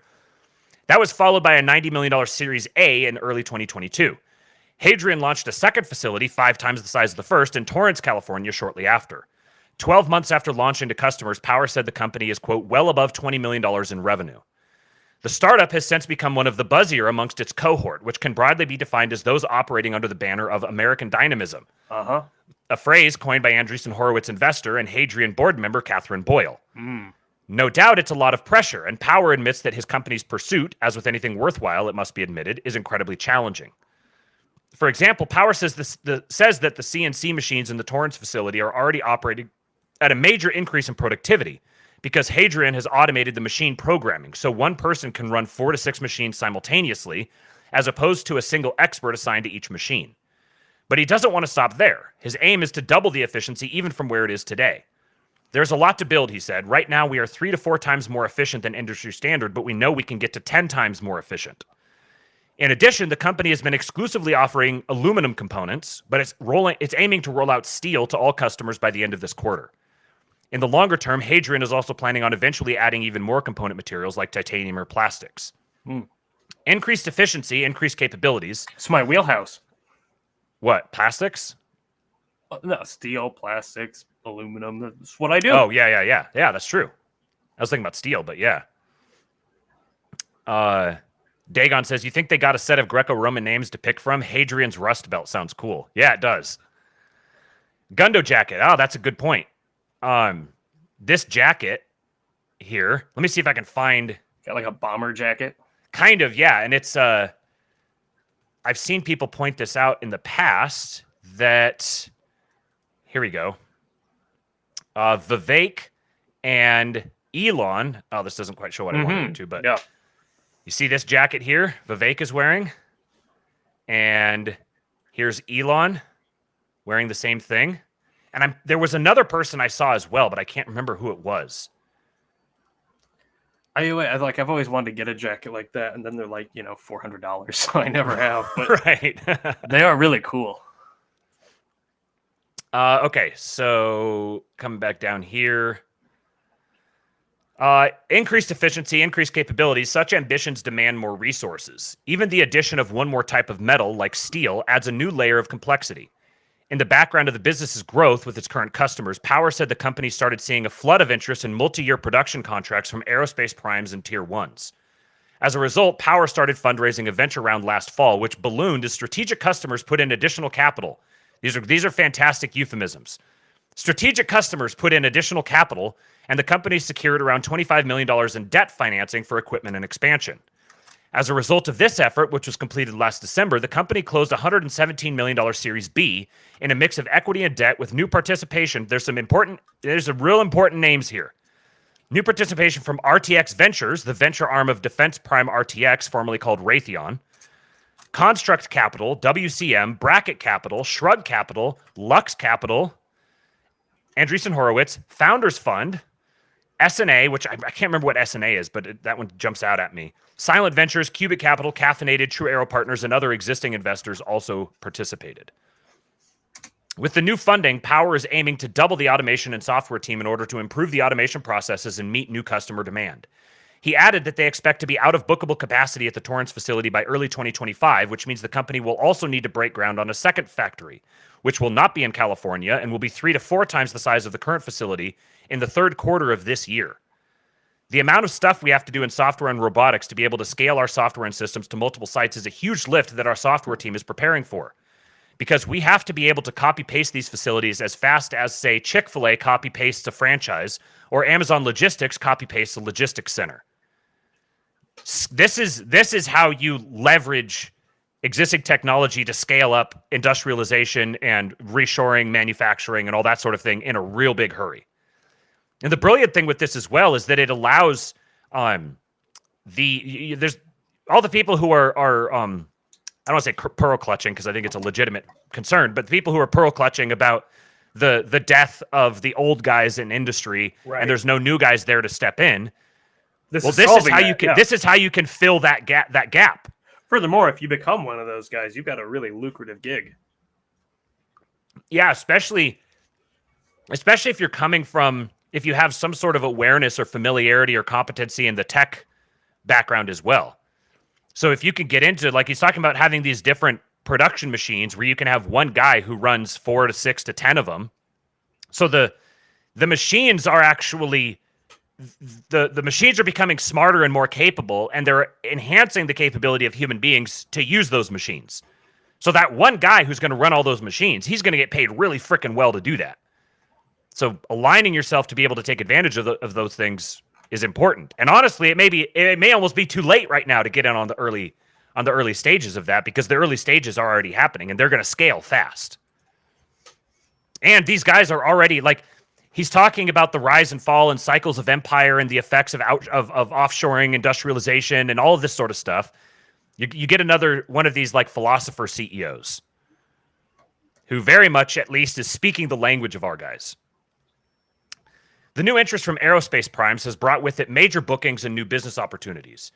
Power said some customers expressed interest in alternate models, like having Hadrian build a dedicated facility to ensure committed factory capacity. The company is also considering setting up some factories under a joint venture with the customer. These would be focused on specific production areas, so the customer can essentially use Hadrian's technology and systems to accelerate their own production in a focused area. So it's kind of like they're like franchising industrial factory setup, kind of. It's an interesting meta thing that they're doing. With these alternate ventures in mind, Power said he anticipates at least one additional partner factory, a facility dedicated to a specific customer or a joint venture facility, coming online by the end of 2025. It's insane that we're 13 months into this, and that's what customers are telling us that they want. Hence why we did such a big fundraise to double our own automation team to continue to drive speed and cost efficiencies for our customers, expand into multiple factories to different states, as well as having this massive customer demand for these dedicated instance factories or joint venture automation factories to solve these core production issues, he said. We've got a lot to do in the next 2 years, but very grateful that in a very tough fundraising environment that new investors and existing investors and industry players like Raytheon are stepping up to the plate and giving us the capital that we need to keep up with the customer demand.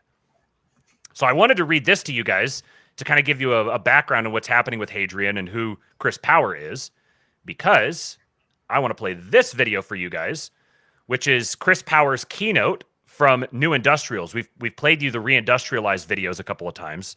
The really cool edits that they've made. And this is his keynote talking about a lot of this stuff. So I'm going to jump it up to 1.5 and let's listen to it. You and I have a rendezvous with destiny. We'll preserve for our children this, the last best hope of man on earth, or we'll sentence them to take the last step into 1,000 years of darkness. There's something going on in time and space and beyond time and space, which, whether we like it or not, spells duty. Ladies and gentlemen, please put your hands together for Chris Power, CEO, Hadrian. Well, firstly, welcome everybody. It's an honor to be here. We're all here because what we did to ourselves is we gave the farm away in the 80s and 90s, where we traded hard industrial power for financial returns, the same mistake every great empire makes. And for too long, we've ridden on those coattails of success, and now the chickens are coming home to roost, and the piper must be paid. The good news is that I still believe that all of us in this room and Americans have what it takes to become an industrial superpower once again. Over the last few decades, we've seen... Look at all the white boys. Of course, I pause it right when the Pajit comes into screen. Look at all the white boys. Ceded hard industrial power to the CCP, and we're potentially heading towards the greatest industrial grudge match we've ever seen in the last century. And frankly, right now, the industrial base is just simply not what it needs to be and not what the country needs. And the stakes couldn't be higher because it's this decade that the world is going to decide whether the West remains or declines. In this decade, the world will decide whether the West has the driver's seat on AI, settling the solar system, and navigating the largest economic reset in the last century. And it's up to us to decide whether we cede moral and economic leadership to a communist regime or maintain Pax Americana forever. And make no mistake, that chessboard is set, and we have 3 short years to figure this out, not 10. And the key to all of this is reindustrializing this nation fast and regaining that. It's interesting that he says we have 3 short years to figure this out. That's a kind of a very specific timeline, and I wonder what he's referring to. Because 3 years from now would be summer of 2027. So what's happening between now and the summer of 2027? Hard economic power that made this country a world leader in the first place. In the 70s, we began offshoring industrial power. We removed the gold standard. We bet on the hippies over Nixon and decided that history was over. We fell into the same trap that all large technology companies do, that success lasts forever and will never be disrupted. We moved up the layers of abstraction, and we forgot that the physical world matters. We allowed ourselves to forget the values and the capability that made this country successful in the first place. We decimated the middle class, we destroyed the Midwest, and we told all our kids that manufacturing was dumb and getting a 4-year college degree was the only thing that mattered.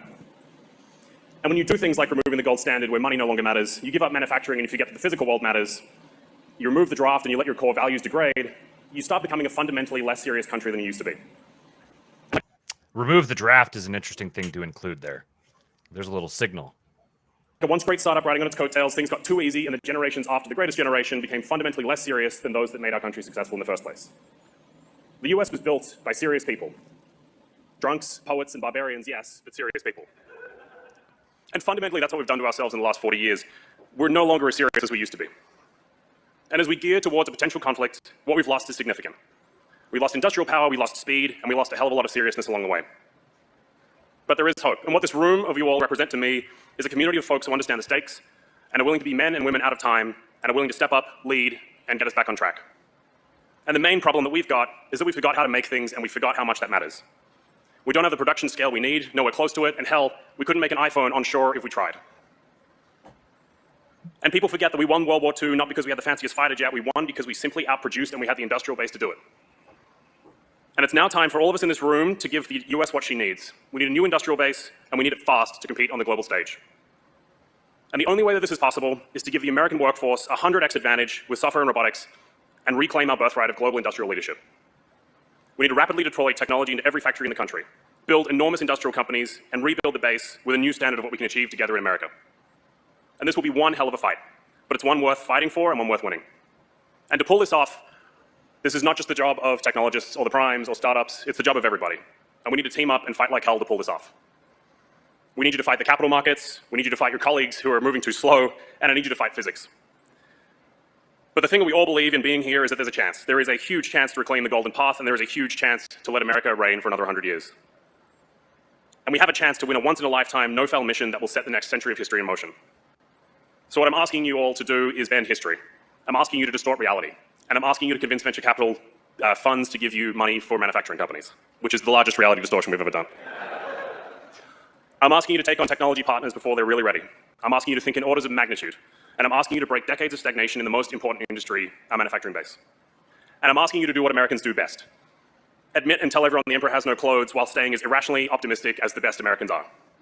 And I'm asking you to sprint a marathon. And if you're here and you hear me, I'm also asking you to go back after this conference. Sprint a marathon is a good phrase. You have any, I know you jumped out at the beginning of it here. It was panning across the crowd, and it's just like white boy after white boy after white boy. And so I paused it to comment on that, and right when I paused it was when it pulled a very clear Pajit right into the frame.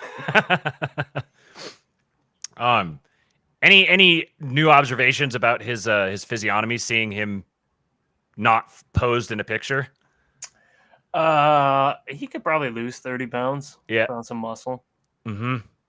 But, you know, he also strikes me as a bit of a nerd. Yes. Right. So, you know. Mm-hmm. Conference and rally the troops. Tell your LPs, tell your team, tell your friends, tell your loved ones, and tell your representatives in government. Tell them that your country needs you to help rebuild the industrial might of our nation, and that we need you now, not next year, not after the election, now. And we need everyone running in the same direction. We need to break down these bonds of customer-supplier, we need to break these bonds of government-industry, we need to get everything out of the way and push forward on this faster than you ever have in your life. Because we need a next-generation industrial base yesterday. And this is make or break. There isn't a backup option or a secret plan or a room full of smart people, it is literally just us. And we lost our way by giving up our industrial might, but the core of America is still here. There are enough people who believe, enough people who see the golden path, and enough of you all to light the flame. So my message is that it's time to do it. It's time to return to our position as a global industrial superpower. Not with low-cost labor and suicide nets, but with the combined power of the American worker and our best technologists. We need 100x leverage to compete globally, and I believe we can deliver. Each of us holds a small part of this puzzle. None of us alone can bend history and physics to our will, but together we can. Together we will reindustrialize America and lead the world into the next century of prosperity. And there really isn't any outcome other than that that's worth imagining. So I hope you come away from Detroit with more of that enabling great spirit that made this country great in the first place. It's going to take all of us. The timelines are incredibly short, and it's the ultimate test. We don't have an option to fail, but I do believe in everyone here and our ability to win, and the American spirit. And things might seem gloomy and things might seem bad, but you must remember that the thing Americans are best at is going against the odds and winning when it really matters. We were behind in the space race, but we caught up and won. We were late to COVID, but we caught up and won. And we were late to the new industrial race, but we will catch up and we will win. Because the one thing we do, and we have to remember, is that we're Americans and this is what we do. We leave it to the last minute, we throw the winning Hail Mary pass, and we kiss the cheerleader. We are late, but we win. And I believe in our ability to reindustrialize this country, and since you're all here, I know you do as well. But it's time to shake off the change and get aggressive. We don't have the time to waste. All of you here... What? This guy gets it. Yep. I like the phrase he used, the term he used where he said irrationally optimistic. I love that. I love that. That's so American. Yes. And the what do you say? We wait until the final drive and then we throw with a winning Hail Mary and kiss the cheerleader. Like this is he's an Australian and he gets the American identity. Oh yeah, he gets it very well. Procrastinating till the very last minute and then just nailing it. Uh-huh. Yeah, no one is coming to save you vibes. You got to do it. It's up to us. We got a daddy's not coming. It's time to become daddy. You see the path we're on, you want to fix it. And now you've got hundreds and thousands of new friends to help you do it. It's time to prepare for the big game. It'll be a game of inches. Leave nothing on the table. Write the code. Close the deal. Disrupt your operation. Do things in days, not weeks. Break the laws of physics and history. The United States is the greatest country that has ever existed, and we need to give her the industrial base she deserves. So my message is, this is a huge mission that we've got to do. It's never been done before. It's my favorite Australian. What's that? It's my favorite Australian. Yeah, Chris Power. Head of Hadrian. America's the greatest country that's ever existed. Damn straight. That's right. Bring this thing home. We absolutely cannot fail to reindustrialize this country, and I know we won't. So let's win this fucking thing.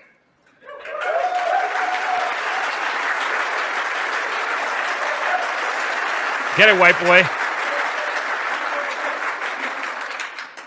It's time to reindustrialize. Little Asian lady all happy, too. He looks like a Pacific Islander. It's time to Yeah. reindustrialize our nation and return to our rightful place as the industrial superpower of the world. So thank you all for being here, and God bless the United States of America.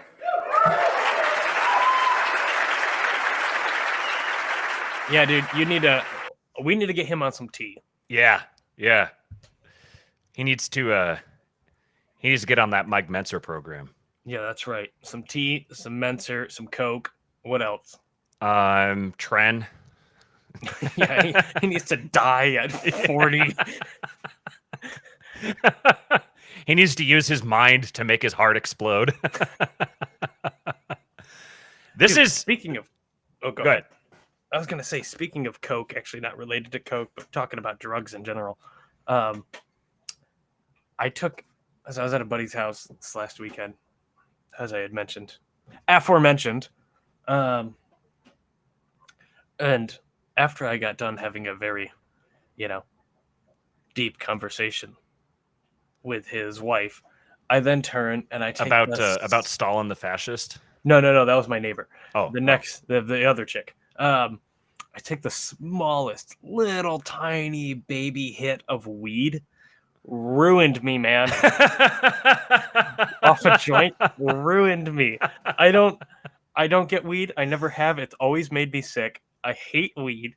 Every 2 years, I'll be like, all right, we'll give it one more little try, and it's always the same thing. I always make myself really sick. And I remember being in middle school and people were smoking weed. They were smoking mids, like dirt weed. That shit was brown. And it was like, oh, you take a hit and it lasts 45 minutes and be over. And so I take a hit of this and I'm not liking this. I'm like, how long is this going to last? 45 minutes or 5 hours or something? I'm like, 5 hours? I was totally fucked for the next 3 days. I was useless. Need more Coke, huh? I hate weed. Weed sucks. Oh, that's funny. Zen, on the other hand. I like Speaking Zen. of. I've got one in my mouth right now. Yeah, so do I. Tucker Carlson's drug of choice. Yeah. All right, so I'm glad that we have the art ho himself here. Hey. Because we are now going to talk about right-wing art. Sweet. I've been waiting for this. Politics is not downstream from culture. Isaac Simpson. So this is just, you may know him as disgraced propagandist. He has the Carousel podcast. He interviewed me a couple weeks ago. You should go listen to that. He's got old Chuck here. Charles Bukowski. Quote, art is not the answer to your political problems. Sometimes someone says something that sounds so true that it becomes a maxim, and the maxim gets repeated so many times that no one stops to ask how true it actually is. This is what happened to Andrew Breitbart's Politics is Downstream from Culture, which, while true, isn't as true as the intellectual rights think piece army has decided it is. In fact, nothing is that true. Recently, right-wingers have been pining for right-wing art and cultural relevancy with the belief that these fixtures will somehow move the needle politically. But when it comes to art, the intellectual right possesses a naive leftism of its own. Since its members grow up in universities, think tanks, and unpaid influence journalism, they believe too strongly in the purity of art. They think all artists and even audiences pursue truth for the sake of it. So then they unconsciously reverse their own maxim, forcing politics upstream from culture so that it may affect culture, which then in turn may affect politics. The right does have an artistic opportunity today because we've been completely ghettoized and shunned from mainstream culture right as it has grown unbearably rotten. This is, in fact, our greatest advantage. It's naturally occurring. We don't need to try to do anything with it. We don't need to influence it so it will influence the masses, and even if we did, it wouldn't make any difference. The last thing we should do is wait around expecting billionaires to magically show up and fund our unproven art simply because we're right-wing. All that will get us is a bunch of really crappy right-wing art to match the really crappy left-wing art that drove us right in the first place. We should forget entirely about moving the needle one way or another. Instead, we should embrace our status as outlaws. Any thoughts so far? No, continue. Okay. Back in 2014, when I was a columnist for LA Weekly, I was offered the first ever one-on-one interview with Chief Keef by his manager, Peter Pan. Very serious people. Yeah, right.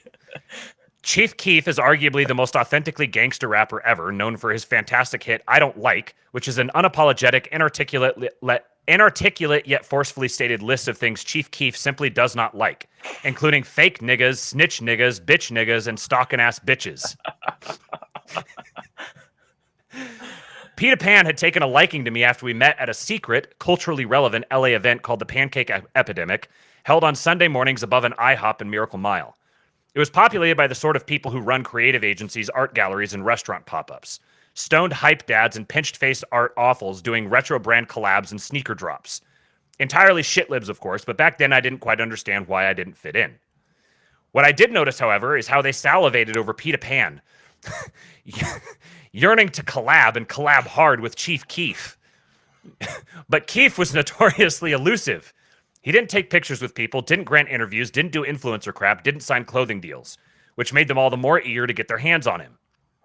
Did it matter that he, an impoverished 18-year-old from the south side of Chicago, rapped about raping women, hating homosexuals, and shooting lots of black people with guns? Did it matter that he was known to have not just rapped about these things, but to have actually done them? No, this was in fact the whole point. His videos were absolutely irresistible for culture curators because after 2 decades of gangster rap, they needed something even ghettoer than anything that had come before. Since I was the only bona fide music writer at the Pancake Epidemic who wasn't sweating pure desperation, Peter Pan gravitated toward me and offered me the interview. It ended in complete disaster. I drove to a McMansion in the Valley and waited for 4 hours to interview Chief Keef while his crew of cackling teenage thugs plied me with Hennessy and blunts. The whole thing melted down into a violent confrontation between various crew members, and I was thrust out, utterly trashed, onto the baking streets of Sherman Oaks. I never got the interview. I wrote a little gonzo piece in the style of Frank Sinatra Has a Cold about the subjective experience of getting hammered with murderous teen blacks from Chirac, while Chief Keef peeked at me from behind corners and called it a day. I was later told by an editor that he had deeply regretted publishing it because it was, quote, written from the perspective of otherness. 5 years later, after he was attacked by the woke mob as a white Jewish dork enriching himself by publishing books about the career of gangster rappers, he apologized to me via email. Afterwards, Peter Pan felt guilty, so he allowed me to take him out for Korean barbecue. Over bubbling hot pots, he told me stories of Chief Keef's insanity, saying I'd gotten off quite lucky, in fact, and things could have gone much worse. Sure, he's wild and crazy, I responded, but why is he so publicity shy? You have to understand something about these guys, Peter Pan explained. They're not musicians. They're not artists like how you think about it. They don't see things that way. What way, I asked. They don't think of what they're doing as making art. They're not in it for that. For them, music is just another lick, one of many. Lick, in this context, means money source.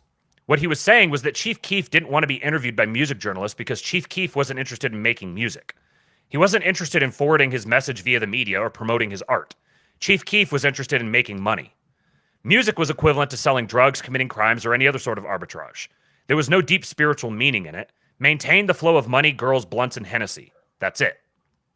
It is because of this purity of purpose, or impurity as the intellectual right would see it, that Chief Keef, like so many rappers before him, is so irresistible to the mainstream. They simply don't think about it that way.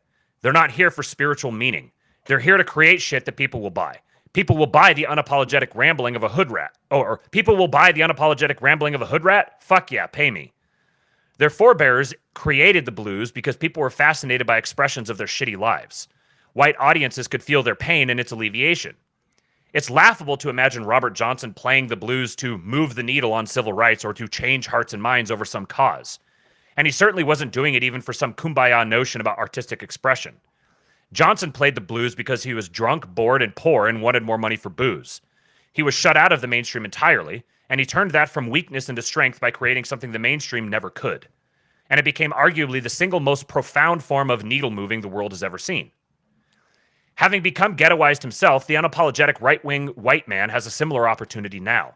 But he will fumble it royally if a bunch of nerds keep telling him how important it all is, how much it means, how much cultural impact his art is going to have, or how it will influence our broader goals. You think Waylon Jennings or Ian Curtis or Dr. Dre sat around thinking about how politics is downstream from culture? John Lennon said he started making music to get girls. Eminem said music was his only shot at not being poor. Did the lefties who funded them do it because they wanted to advance working class voices? Fuck no. They did it to sell records so they could get hotter girls and snort better cocaine, just like the musicians themselves. You think Jack Kerouac and Neil Cassidy were thinking about how their writing would affect the performance of political candidates? Was Tom Wolfe, who Michael Anton says should serve as a model for our guys, thinking about moving the needle? No, he was busy surviving via decades of hack work, daily journalism that honed his talent into a diamond spear. Same with all our favorite creators of right-wing alpha TV. David Chase, Sopranos, Matthew Weiner, Mad Men, and Terrence Winter, Breaking Bad, all slogged for decades as paid hacks before getting their shows. Just another lick. This... You gonna say something? No. Okay. This should be our perspective, not waiting around for someone to give us free money because we say the right combination of words. It's right there on Bukowski's grave. He forced himself to become dependent on his art to literally eat, let alone drink. His gravestone reads, "Don't try. Don't think about why you're making art, just do it." We've got right-wing art at home. Prior examples of right-wing art made little or no political impact at all. The entire country watched and loved Tony Soprano every Sunday night. Everyone still got gay married, everyone still illegalized racism, and everyone still chopped their dicks off. If the rule got you here, of what use was the rule? Right-wing art, quote-unquote, already exists in every possible formulation. Michael Crichton, coming off the astronomical success of Jurassic Park, turned his attention to skewering the Longhouse. In Disclosure, in 1994, he excoriates the managerial diversity takeover of the nascent tech industry in Cupertino and Seattle.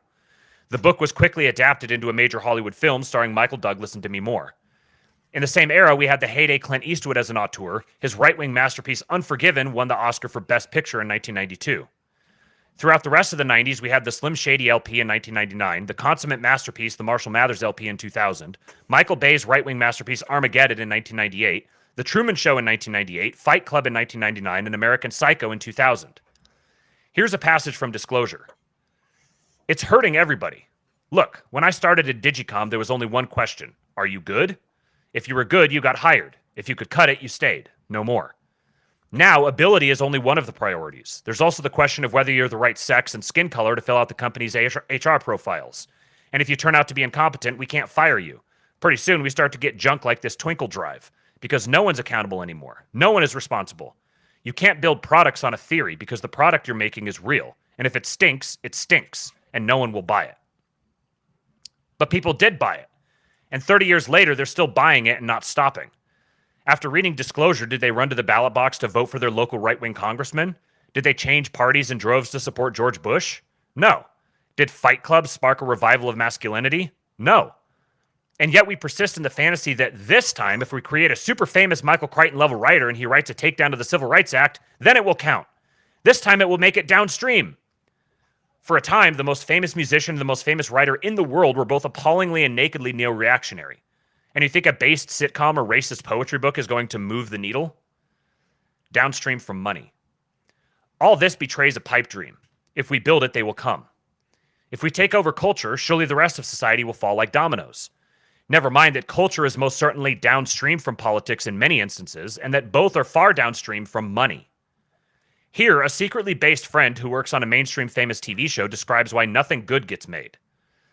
A few years ago, I was working with a guy to try to create film tax credits in Kansas.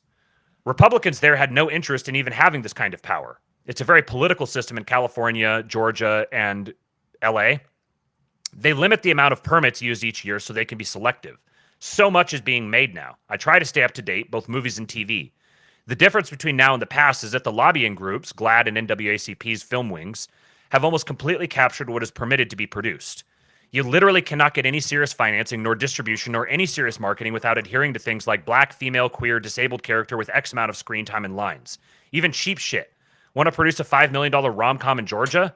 Gonna need to have butt sex and blacks and girl bosses. But remember, politics is downstream from culture, a rule that can never be broken. Forget that the government is literally paying for art to be woke. I love Squid Game.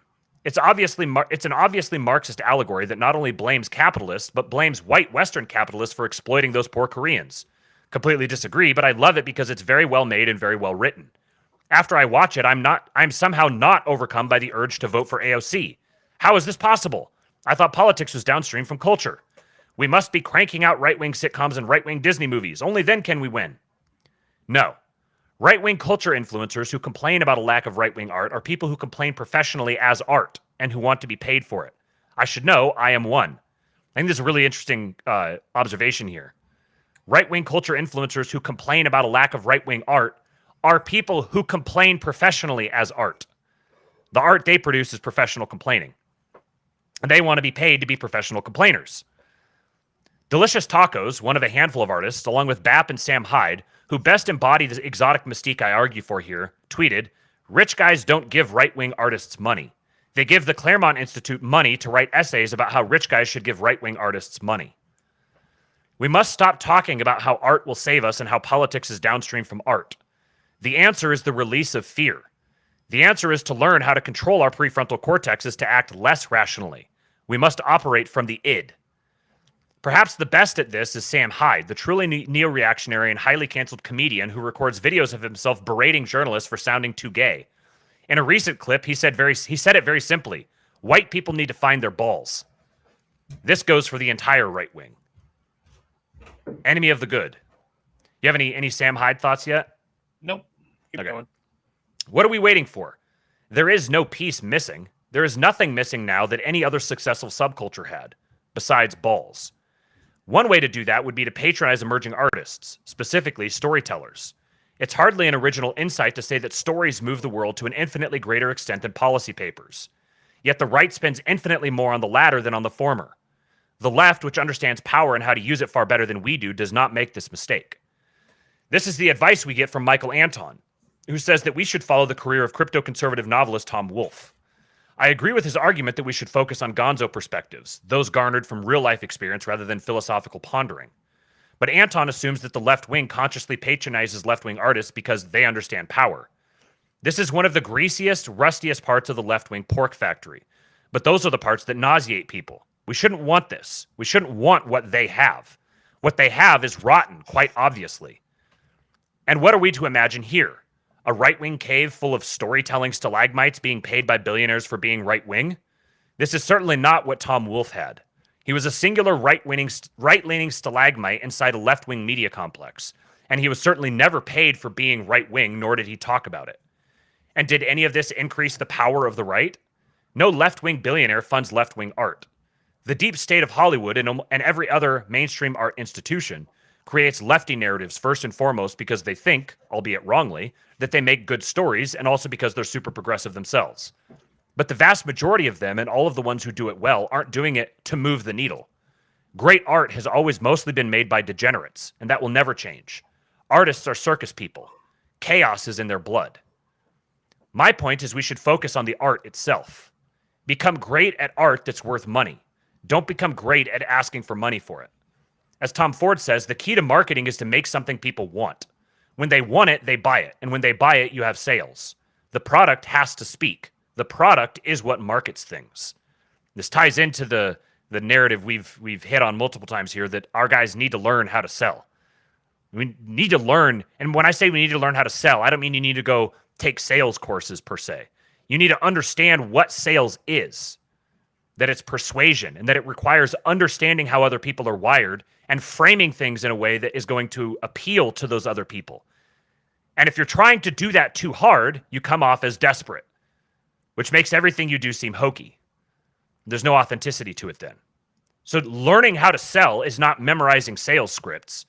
It's learning how to be a persuasive person, which requires authenticity and sincerity and an innate understanding of the way people are wired. Make great art and the billionaires will come, as will the influence and impact. Don't make mediocre art, slap a right-wing label on it, and sit with your hand out. A busker funded by a billionaire is still a busker. The right dreams of a pure relationship. Billionaire funds busker, and busker continues his pure love of making music for the simple love of entertaining people on the subway. It's so pure. Look how pure it is. Look how pure the Twitter Anons are. They would never deign to do it for money. No, what the busker and the Anon share is potential. Trying to attach a billionaire to them is like strapping a mouse to a rocket ship. They're not ready. All you'll be left with is a bunch of mice dangling around in space thinking, what the hell are we doing here? What we need is not to fund art like you fund a think tank. What we need is to sell art like you would a rap album. The water is fine. The conditions are already perfect for this now. Look at Sound of Freedom from 2023, the best example of a real cultural shift in the film arena. Yet both sides hate talking about Sound of Freedom because it's really damn good and really damn marketable. The lefty cultural factory is pissed they can't make it, and the right is pissed because it's not pure enough. It's too Christian and therefore too marketable. That's cheating. Your right-wing art must either be so high IQ and racist as to be indigestible to anyone, or so degenerate as to not really be right-wing. That's how you know it's pure. That's how you know billionaires should be funding it, because it can't make money any other way. You won't have to try. God has done it for us. You write for an audience of one. Stop thinking. Stop trying to make your writing more esoteric than it is. Speak plainly. Stop worrying about your abs unless they help you sell books, in which case worry about them a lot. Write for money. Real money now. We have to learn to control our prefrontal cortexes to stop plotting and planning in purity. Yes, our founding fathers lived during a brief period where the prefrontal cortex reigned. Sadly, that's over. Nothing will happen until we find our balls. This strain of rationality that has been our greatest success is now the same thing that's killing us, and it's killing us way early. Like the star clarinetist who gets throat cancer, like the long-distance runner who collapses at 55. We simply have to find another way to be, at least for a while, or else America will die, and we, its sons, will be to blame. Great art is mostly a magic trick. You save cats, rip off riffs, play up your sadness, and write clickbait headlines. But nothing could be less honest than making art for political impact. The most honest way to make it is to do it for money, just another lick. Why is the regime more terrified of Sound of Freedom than 100,000 right-wing think pieces? Because it made money. You want to destroy our enemies? Make irresistible art and make money off of it.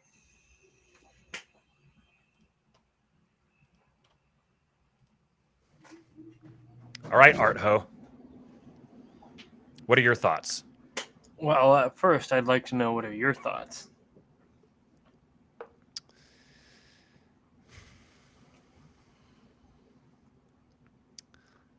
I think there's an irony, and I think this is from knowing him and talking with him a few times. I think this is self-aware. I think there's an irony in writing a think piece about art in which you talk about how writing a think piece as art about art in which you talk about people writing think pieces as art and selling it as art. I think there's like a performative irony in there. But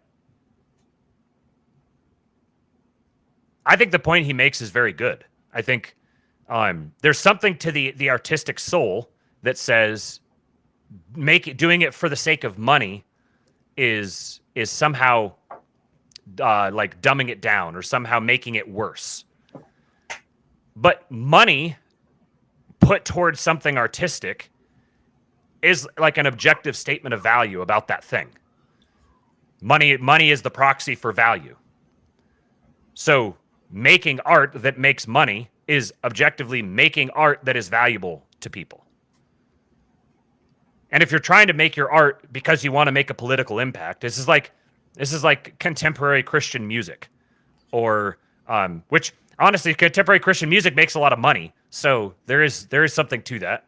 Yeah, but it sucks. Right. But like the effort to like make Christian movies, like Con Inc. making their conservative cartoons that are just that may have been what spawned him writing this. It is the cringiest thing of all time. Yeah.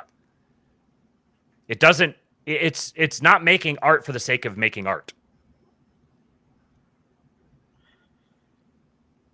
It seems to me that art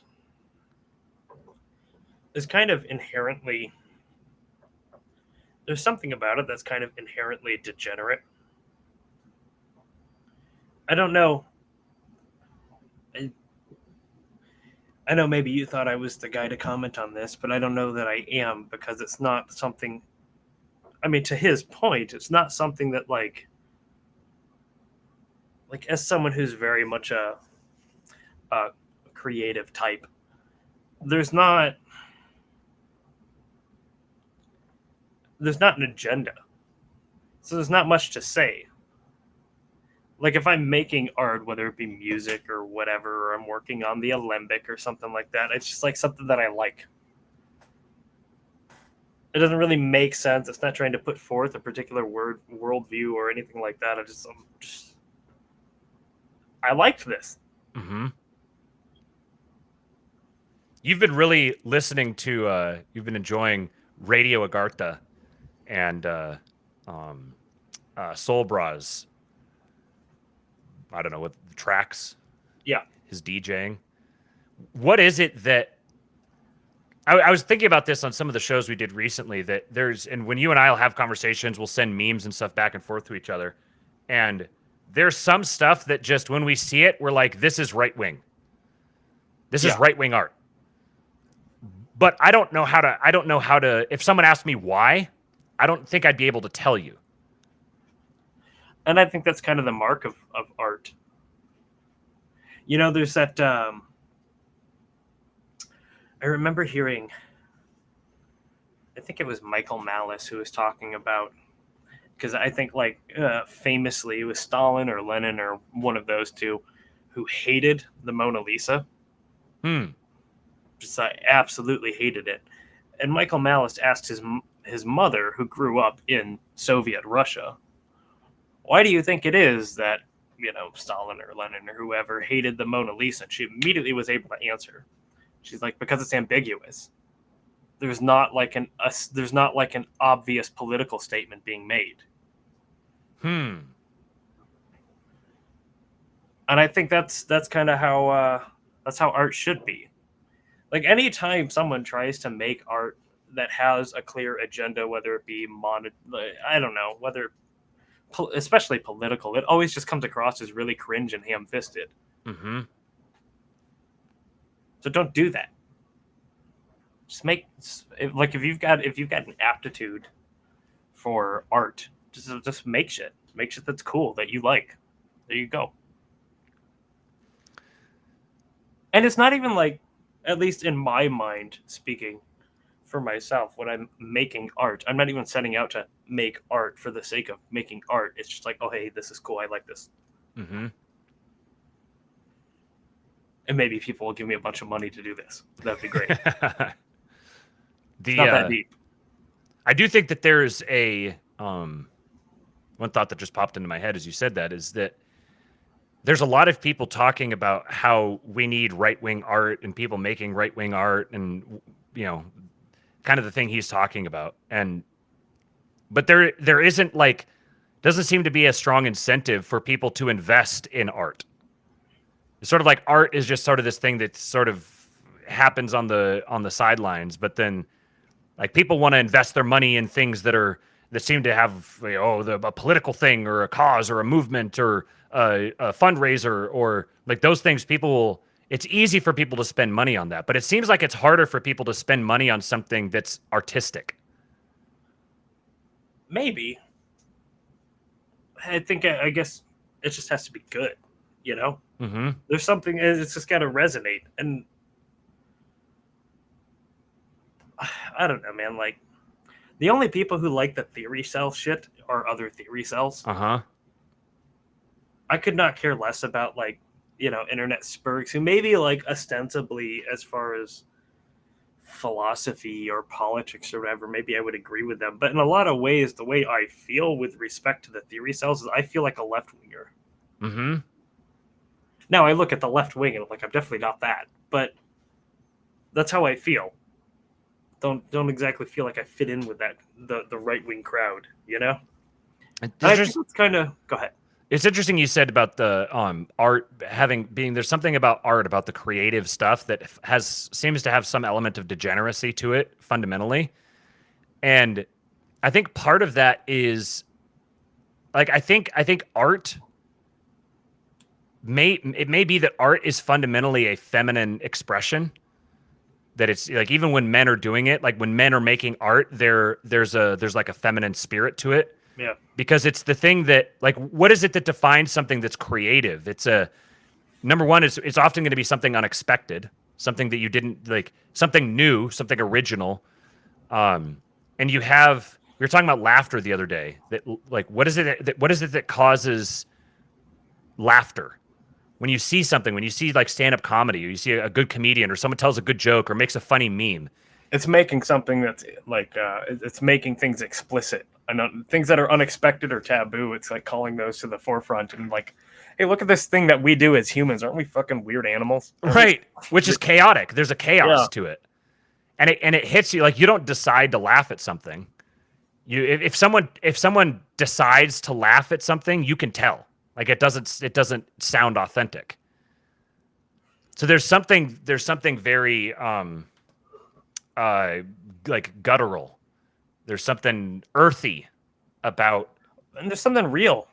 I think that's the key. Is that, like, this is, you know, I think that's another reason why a lot of art kind of is, in some sense, degenerate, because it's like pointing out the things that it's like, it's not not necessarily or in all cases. I'm not making, universal claims here, but a lot of the time it seems like, okay, here's this dark thing that everybody can relate to, but nobody wants to talk about or look at. And then someone puts that out there through some particular artistic medium, and you can't help but relate to it. Mm-hmm. Yeah. Art is revelatory. Yeah. Malaforte says, doesn't it come from nerves? I think that's a description of it. You can provide like a nervous system description of what's happening, but that's not telling you why. It's not telling you where it's coming from. It's just like telling you what sort of what sort of phenomena it produced, but it doesn't tell you what the it is itself that produced the phenomena. Meta Prime had some thoughts on this. He replied to his article, and I like some of what he had to say here. He says, creating just to like put a fine point on it's like the reason why I think art is in a lot of cases degenerate is because we're all degenerate, Mm-hmm. Right, it's highlighting the human condition. Yeah, right. Mm-hmm. Right. And that's what makes it good. And it's making us look at the things about the human condition that we normally don't want to look at. But it's like it's giving us permission to look at those things. Well, and as in the article that he makes a good point, like even all of the quote right-wing art that he lists out in that article, or that could be interpreted as right-wing, all of those guys who were making that art themselves are total degenerates. Mm-hmm. Yeah, that's true. It's the tormented mind. The like how many it's like a trope of the artist who is broke and living in a cardboard box his entire life, but he just keeps putting out the art. He just keeps creating it, whether it's writing a book or making music and even really like beautiful, idyllic sort of art. Like, you think of like Greek statues or something like that you wouldn't like necessarily consider, or at least now we wouldn't consider like, oh, that's not degenerate. That's like ideal. That's beautiful. That's calling us to something higher. Like you look at the lives of the people who made that art and they were all degenerates. Yep. All of them. Yep.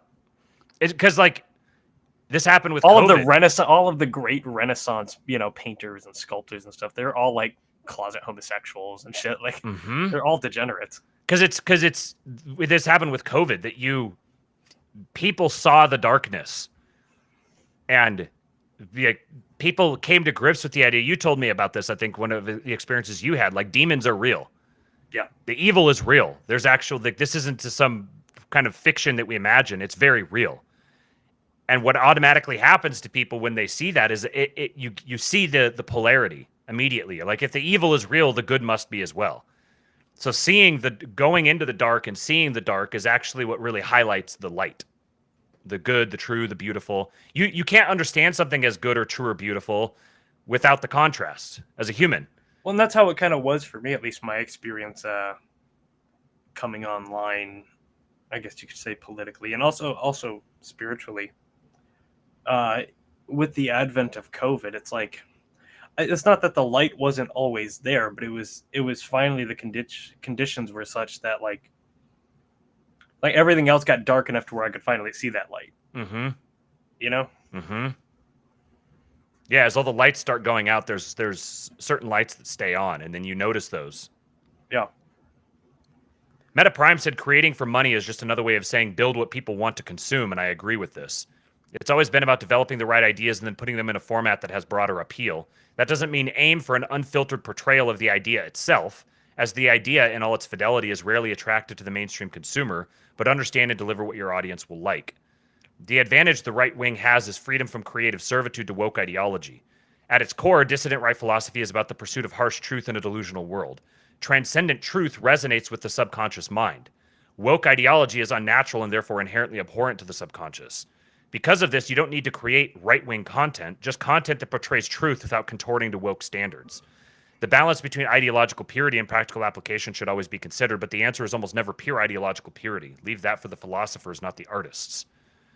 And I think this idea of taking art and trying to devote it to ideology, when the ostensible right-wing person is like, oh, make the art that's right-wing, they're doing the same thing. They're like, let me create this ideology and then try to make the art a vessel It's just for propaganda. that ideology. It's just propaganda, and everybody these days, especially my generation, is like so tired of propaganda. We just see it everywhere. That even if I agree with your propaganda, I recognize it's propaganda. It's just not compelling to me. Yes. I don't like people preaching to me. I don't like pearl clutching. Even if it's about something I agree with, you know? Well, I'm going to make you immediately turn tail on that here. Because Okay. I'm about to show you some propaganda that you will absolutely recognize as propaganda and you will still love. Okay. We're going to round this off with the celebration of the 4th of July. The birth of the most important country in the history of the world. Oh, the only one that matters. Oh, yes, of course. Of course. Everything I just said goes out the window when we're talking about the greatest country on the face of the planet. That's right. So this is from America 2100. Bio says, our ancestors settled a continent, conquered a wild frontier, built beautiful cities, and sent men to the moon. America deserves a future as great as its past. God created the world in 1776. That's right. That's when history began. I'm a young Earth creationist. Yeah. Take that, Tartarians.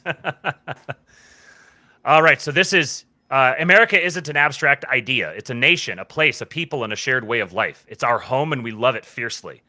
Tomorrow is our country's birthday, so we're going to tell you 50 things we love about America. Pull up a chair. Now, it's funny. By the end of this, you could tell that they were really trying to they were trying to reach for some stuff to get all 50, but we love it anyways. Look at this. Fuck yeah, America. Number 1, American monuments. We're a nation with larger-than-life heroes. It's only fitting that we build them larger-than-life monuments. We carved the faces of our great men into the side of a cliff. There was no practical need for it. We were Americans. We did it because we could. Look at these Americans. It's also very American to like start a really, undertake this huge venture of carving dudes' faces into the side of a cliff, just to defacing, huge net, and then to not even finish it. Yeah. And of course, there's been human beings have been building massive monuments and carving faces into giant structures for a long time, but none of them matter. Because when America did it, that's when it was real. That's Road right. trips. Few other nations span a continent, and no other nation spans a continent as vast, varied, and awe-inspiring as ours. There is a magic written into the American landscape, and anyone with a car and a little gas money has a ticket to a lifetime of exploring. Swagger. If you ask a foreigner to describe an American, one of the first things they often mention is the swagger. That boots on the table, what are you going to do about it, buddy? Cowboy brashness. Europeans often find it obnoxious. Luckily, we don't care what Europeans think. Damn straight. I love Elvis. Yes. American folklore. Paul Bunyan, Davy Crockett, Daniel Boone, Johnny Appleseed, Buffalo Bill. Some of them were real people and some of them weren't. But the myths and legends about their deeds made them all larger-than-life figures that shaped the American imagination. Just look at this. America. This is the American spirit. Happy hour. Happy hour was one of America's many glorious inventions. It began aboard the USS Arkansas in 1913 when the crew started organizing nightly happy hours to keep morale high. The nightly events included boxing and wrestling matches, music, dancing, and movies. I didn't know this. Oh, yeah. Skyscrapers. The skyscraper is another entirely American creation, conceived and designed in Chicago, refined and modernized in New York, and adopted across America's great cities in the early 20th century. America invented the modern city skyline, and we still do it best. Look at these boys. This is the seeds of the spirit of Gundo. CB says Johnny Appleseed is my nig. Colin's trying to Bunyan Max. Gun ranges. American marksmanship began on the frontier where pioneers honed their skills by shooting at a mark, usually a knot on a tree or an X marked on a slab of wood. The spirit of those early Americans lives on in the gun ranges, an essential American institution. Local diners. Tucked away on the side of a road or a highway pull-off, portion sizes that will send you to an early grave, friendly waitresses, coffee with bottomless refills. There just isn't anything quite like them anywhere else in the world. It'd be really funny to have this be a diner in like Italy or something. American holidays. Most nations have at least one or two unique holidays, but the American calendar is richer and more varied than anywhere else. Thanksgiving, July 4, Halloween, all distinctly American, all filled with unique traditions, foods, and stories. I don't care if Halloween has a history before America. It didn't matter until America took it on. Yeah, it's American. Stand-up comedy. What are you going to do about it? It's American, and we say so. I saw someone. So the U.S. men's national team in soccer, they fell out of the big Copa America tournament in horrifyingly embarrassing fashion, and the last game they lost to Uruguay. Someone from Iran posted a screenshot of the box score when they beat Uruguay, and they said, "I guess beating Uruguay isn't for everyone." And one of my friends replied to him and said, "Neither is having nukes." Stand-up comedy, another American creation and another thing we do better than anyone else. At its very best, stand-up comedy is a genuine art form, and it's a distinctly American art. Bold, self-deprecating, built upon slaughtering sacred cows. I don't know if I can play this. Fuck it. We're just going to do it. It might be streamed on YouTube, in which case the stream might go down, but it'll come back again. The context here. In 1998, Norm Macdonald was fired from Saturday Night Live for making jokes about O.J. Simpson that the NBC management didn't like. A year later, he was invited back to host SNL and promptly devoted his entire monologue to ruthlessly mocking the network on... Oh, Norm. David says, the greatest example of American stand-up comedy is, of course, Canadian Norm Macdonald. That's right, because all the best Canadians are Americans. That's right. Mountains. America's mountains have captivated our greatest writers, artists, and poets, and have shaped America's sense of itself in profound and enduring ways. Alone, far in the wilds and mountains I hunt, wandering amazed at my own lightness and glee. Walt Whitman. America. Insane people. American boldness is a kind of insanity. It's written into our famous deeds, but also in the long-forgotten stories of nameless everyday Americans. The same nation that gave us the Alamo and Custer's Last Stand also gave us men like Thomas Fitzpatrick. On September 30th, 1956, during a drunken argument in a New York City bar, a man named Thomas Fitzpatrick claimed he could fly an airplane from New Jersey to New York in under 15 minutes. To prove himself, Fitzpatrick left the bar, stole an airplane from a New Jersey airfield at 3 a.m., flew without lights or radio, completely intoxicated, and landed the airplane in the street in front of the bar. The owner of the plane was so impressed that he refused to press charges that Fitzpatrick was only fined $1,000 for his stunt. 2 years later, Fitzpatrick got into another drunken argument in which another bar patron refused to believe his wild story, so he did it again. This time finding himself in prison for 6 months. The original hold my beer story. I love it. Theme parks. Amusement parks evolved from European fairs, but like many things, they were refined and perfected in America. The roller coasters, cotton candy, and various competitions and shows are an essential and magical part of American childhood. You ever gone to like a circus or like a fair? Oh yeah. County Oh fair? yeah. Oh yeah.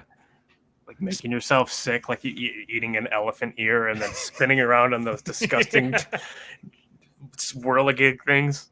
They're all greasy from people's hands being on them, and just popcorn just all laying around in the grass, and the grass gets all matted down, and gross American commercialism. Yeah, beer cans everywhere. Backyard barbecues. Barbecues are one of those little pieces of American life that you might take for granted until you spend long periods of time outside of the country and notice their absence. They're an American institution that transcends class, race, and geography. Kind of like Coca-Cola. That's right. Small towns. The small American town is another feature of our way of life that has influenced our literature, art, and culture in powerful ways. There's a quiet dignity to small-town America that dates back to the earliest European settlements. Some things never change. Man, isn't that freaking beautiful? I love small towns. Born and raised in a small town. I think someone wrote a song about that. Yeah. The heroic male lead. From John Wayne to Clint Eastwood, my son's namesake, the heroic, swashbuckling male movie lead both reflected and shaped the uniquely American conception of masculinity and served as the prototype of the quintessential American man. Mr. Westford says can't have pop punk without shitty small towns. That's a good point. Yeah, that's right. Like having boring, sad, just rusty Midwest towns. That's what gave us emo. That great American heritage. That's right. National parks. The American novelist Wallace Stegner called our national park system the best idea we ever had. We've had a lot of great ideas in our 248 years together as a country, but it's tough to argue that the national parks aren't up near the top. The Western frontier. American democracy was born of no theorist's dream. It was not carried in the Mayflower to Plymouth. It came out of the American forest, and it gained new strength each time it touched a new frontier. Frederick Jackson Turner. Go west, young man.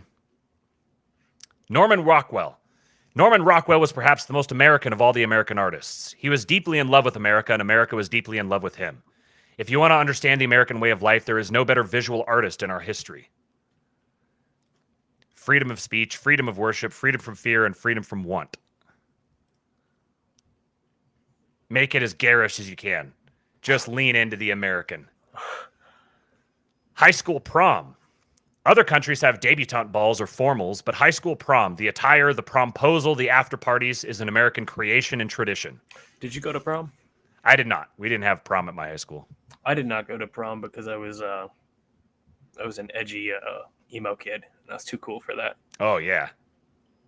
What do you say now? I kind of wish I would have went. Yeah. Yeah. Interstate highways. So many of the things we love about America, the road trips, the national parks, the Great West, are tied to our interstate highways. In a sense, they make us one nation in people, connecting us to one another and to the land we live in together. Imagine the industrial capacity it would take to build like the entire interstate highway system in like a decade. And the way that we just take 2 years to patch a 2-mile stretch. Yeah. Freeway now. Gretchen Whitmer runs on fixing the roads and then doesn't start fixing the roads until she has to run on fixing the roads again. Yeah. And then she just like makes Detroit and Lansing completely intraversible. Yeah. For 6 months. AM talk radio. Turn on any car radio and you're treated to a wide range of American opinions on sports, politics, faith, etc. Some have moved online, but if you go to any construction site or car shop in America, chances are they're still listening the old-fashioned way. American breakfast. In much of the West, breakfast is a pitiful affair. A dainty little plate of pastries, maybe a poached egg. America does it right. Eggs, scrambled or fried, bacon, toast, hash browns, pancakes, orange juice, coffee, etc. You can't beat the American breakfast. American phrases. There are hundreds of American sayings, phrases, and idioms that most Americans don't even know are unique to us. This side of the Mississippi, plead the fifth, give it your best shot, knock it out of the park, beating a dead horse, etc. There's call it a day, give you the benefit of the doubt, no pain, no gain, don't get bent out of shape, so far so good, to make matters worse, your guess is as good as mine, absence makes the heart grow fonder, add insult to injury, act your age, add fuel to the fire, ballpark figure, burst into tears. American idioms. Think what you will of each of these individual idioms on its own, but they're American, so they're ours. Museums. We're not just talking about the big famous American museums, although those are great too. In America, every little town has its own local museum, curated by an old local with an encyclopedic knowledge of his or her home's history. Oh yeah, I live in a tiny town, and I've got 2 blocks away from me, I've got the town museum. You can this is one of my favorite things on road trips is finding if you stop at a rest stop and they'll make the rest stop into a little museum of the local area. And I love going in and sitting and reading. I will read every single plaque there. I am a completionist. Dude, I remember being a kid and going to Mackinac Island with my parents and being so bored out of my mind because all I wanted to do was get the Mackinac Island fudge, and I had to spend 3 hours following my mom around while she read every single freaking plaque in the place up in the fort. And, I think now if I went there now, that's exactly what I'd be doing. I'd be reading every single plaque and my kids would be pulling their hair out. Yeah. Kyle says, don't want to be an American idiom. Clever, Kyle. Clever. Wilderness. From the untamed vastness of the West to the snow-capped peaks of the Rocky Mountains to the gloomy fog of the rocky coast at the easternmost edge of the great American continent, America is one of the last few developed countries you could truly get lost in. We got monsters in our woods. Uh-huh. Texas. Every state in the Union has its own unique character and charms, but no other state has as distinctive or famous an identity as Texas. Texas is American, of course. I wonder if random username is in here. He'll be flipping out if he is. Texas is American, of course, essentially American, but it's also something akin to its own nation in and of itself. Yeah, Texas in a lot of ways is kind of like the distillation of the American spirit. Uh-huh. Yeah, it's the one region that I think has retained it probably the most, with all of the brashness and the fuck you, we do what we want, and all that Best sort of thing. state in the Union and the best country in the world. Yep. I mean, Roadside. I dispute that as a Michigander. Yes, but you are your subconscious compels you to acknowledge the truth. I recognize that there's some sort of there's some performance. Roadside gas stations. At least two other things we named, road trips and highways, wouldn't be what they are without the wild, magical, and occasionally bizarre, but mostly in an awesome way, world of American gas stations. Oh yeah, dude, the best pizza I ever had in my life was at a gas station in the middle of frickin' nowhere. Hell yeah. Just don't eat the sushi. Over the top, chauvinistic, in your face patriotism. And you'll be sorry that you messed with the US of A because we'll put a boot in your ass. It's the American way. Try that in a small town. That's right. Sports culture. In the rest of the West, there's one major sport that everyone rallies around. Soccer. Cricket and rugby are a far second place. In America, we have football, baseball, basketball, and hockey. All four play huge roles in our shared identity and folkways. The King Pilled Show is a big advocate of sports ball culture. Home runs. We had to give this its own spot. There are many magical moments in American sports, but nothing has the same mythology as the home run. Every American above a certain age can tell you exactly where they were during certain famous homers. The West Coast. Vast beaches, impenetrable forests, towering mountains, high deserts, and perhaps the most famous regional cultures in modern world history.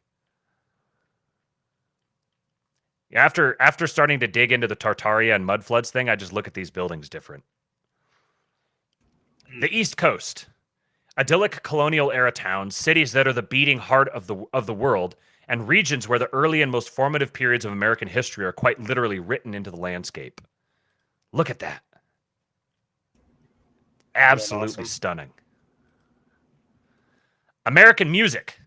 Jazz, Motown, rock and roll, hip-hop, these are distinctly American art forms. There are entire genres of music that have taken the world by storm that could only have ever been made here in America by Americans. Great American cities. Boston, New York, Miami, Chicago, Nashville. Just to add to the last point, Midwest emo Is the greatest of all. Yeah, right. Yes, of course. The stone the builders rejected has become the cornerstone. That's right. Boston, New York, Miami, Chicago, Nashville, Los Angeles. Entire worlds are contained in each and every one of these places. America's great cities contain more dynamism, creativity, and potential than any other place in human history. Damn straight. Astronauts. Maybe children in other countries grew up wanting to be astronauts too, but ours went to the moon first, and everyone else's is just a cheap imitation. Cheeseburgers. Anyone who has spent time in Europe knows they still haven't figured out the art of the burger. There are some foods we admit that the Europeans do better than us, but when it comes to burgers, America remains the undefeated heavyweight champ. Yeah, my brother tells me a story about a place in Poland when he was in Poland that, trafficked in making American-style burgers. Mm-hmm. And apparently, there's a story there that a couple American tourists came in and actually had a burger, and they said, like, oh, that was a pretty good burger. And the owner, who was a Polish guy, was just over the moon. And he had some Americans who were, like, affirming, like, hey, it's a pretty good burger. Oh, that's great. Because no one does burgers like us. I Dude, love had it. a burger at a bar, like, 2 weeks ago. Oh, man. You ever go into these just, like, small-town bars? Like, seriously, Mulligan, Michigan. That's where I grew up, Mulligan, Michigan, which is a cornfield. That's what it is. A cornfield with, like, 3 bars. And one of those bars, dude, I got a burger. It's this barbecue something burger that was literally this tall. Like it was like a foot tall with a big giant steak through it to hold it up. And you have to take the onion rings and the bacon. You have to take the stuff off just so you can eat it. And even then it's falling all over the place. It's like 3/4, or no, it was like 2 pounds worth of beef. It was so fucking good. America. I might go there tonight and get a burger. Just sitting here looking at this picture. I don't know if it's doing the same thing it is to you guys. It's doing it to me, yeah, dude. It's kind of like I don't know if anyone has ever experienced this outside of America, but like the feeling you get when you look at a burger like that is akin to being horny, but it's a different kind of feeling. Yeah, that's true. You're like hungry. Yeah. Colin, you're making me uncomfortable. You're like hungry in a sexual way. Colin says lots of sloppy saucy for Papa. Jonathan says he's a burger American. Should have said Poppy. Lots of sloppy saucy for Poppy. It would have like flowed better. You could have been spitting bars, dude. The art hose weighed in. Yeah, missed opportunity. Front porches or back porches. Just porches in general. Another quintessentially American institution that shows up time and time again in everything from our movies to our books to our art, even our philosophy. That's something that's interesting. I hadn't really thought about that, but it's true. Porches are a quintessentially American thing. Really? There's porches in other countries, like they have them, but the staple that porches, like this type of thing, the plantation style, the big wraparound porch, and you go out and you stand on the porch and you sit in the rocking chair and you look out over your... Yeah. Very American. See you, David. Thanks for dropping in, man. Huge American flags. Here's where they're really starting to grasp for things, but I love it. Everything's bigger and better in America. Look at the friggin' size of that thing. Boating. Our country is filled with lakes, reservoirs, and of course, oceans on either side. Almost as soon as Americans got here, we started figuring out creative ways to have fun on them. Again, kind of a stretch, but I'll allow it. Optimism. This may strike some people as odd, given how pessimistic so many people are, for good reason, about the state of our country. But if you travel the world, you might be surprised. There's still a can-do attitude that distinguishes Americans from any other people. This is so true, man. Mm-hmm. Like, no matter how black-pilled and nihilistic you get, there's still that thing in you that's like, fuck yeah, we're gonna do it. This is right-wing art. This is absolute Kino right here. And to the extent to which that people are pessimistic, I think this is part of having like a globalized town square that we all participate in, and our minds are being poisoned by Europeans. Yeah, Europeans are poisoning us. The Europores. That's right. The back roads. America's secret wonders lie at the end of a wilderness road. There are hidden worlds here in your own country waiting to be discovered. Oh, dude, it's so cool. You drive down American back roads and you just come into like basically all these little, I don't know, hollers, these little towns that are just like so unique and have their own little character. Like there's one in Michigan that apparently is like it's like the magic capital of the United States or something like that. Huh. And it's just a small town, and they've got like a museum that's dedicated to Harry Houdini, and they have all his like cool stuff in it, and the whole town is like themed about like magic tricks and showmanship and vaudeville, and it's so fucking cool. And I drive through there. It's Cologne, Michigan. And you drive through there, and I actually remember feeling a little depressed going through there a couple of years ago. Because on the edge of the town, I remember, because I had gone there as a kid to check out the Magic Museum, and I remember thinking the whole thing was magical. It was really cool. And then being an adult and driving through and seeing that they had just built a fucking Dollar General on the edge of town, I'm like, oh man, this place is going to be gone. This is going to be gone in 20 years. Oh, yeah. Globocorp has come to ruin it. I remember one of the last big road trips we did a few years ago. We were driving through eastern Nevada, which is like, if you want to see desolation, eastern Nevada is just absolute. There's just hundreds of square miles of nothing. And we're driving along, and there's a little rest stop. You know, we're sitting here just as long straight roads going 95 miles an hour on cruise, just moseying along. And then I had to pee, so we stop at this rest stop and we get out. I ended up being there reading the little signboards and stuff for probably half an hour. And maybe 2 or 3 cars drove by in the whole time we were there. The nearest gas station was probably an hour and a half in one direction and an hour in the other direction. Just nothing. No houses, no, just empty wasteland.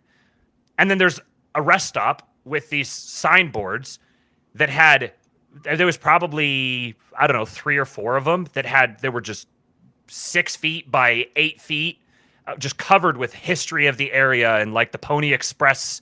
It was like a Pony Express stop-off space or something with a little cabin. And there was so much freaking history just sitting there for like half an hour at this like abandoned rest stop that just has a porta potty and just reading about American history. And then so the next hour as I'm driving through there, I'm just sitting here imagining all the people who came through and all the Go West young men and the Indian tribes and the battles that were fought nearby. Yeah, Colin says, I know Route 9 like the back of my hand, can take every turn with my eyes closed. Learning all the back roads of your small town in high school is an unmatched experience. Yes. Yeah, dude, I know I remember that. I know all the little side roads or whatever you could take the ladies to go kiss them. Mm-hmm. And not get caught. Little nookie.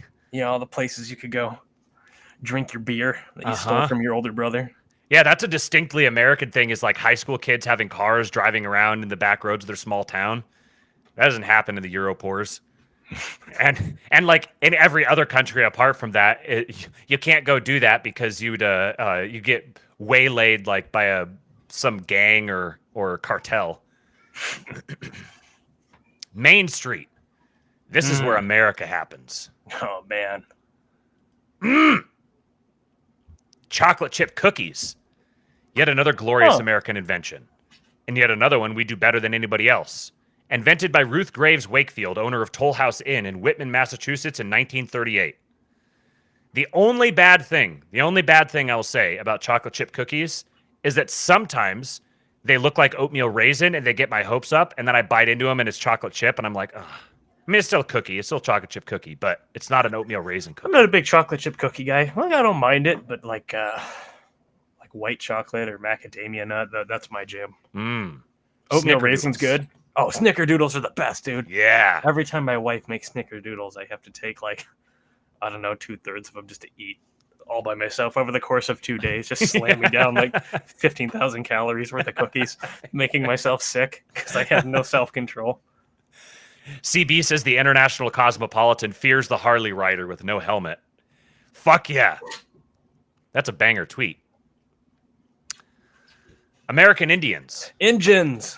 The first inhabitants of North America have always occupied an outsized place in the American imagination, from our sports logos and teams to traditions like Thanksgiving.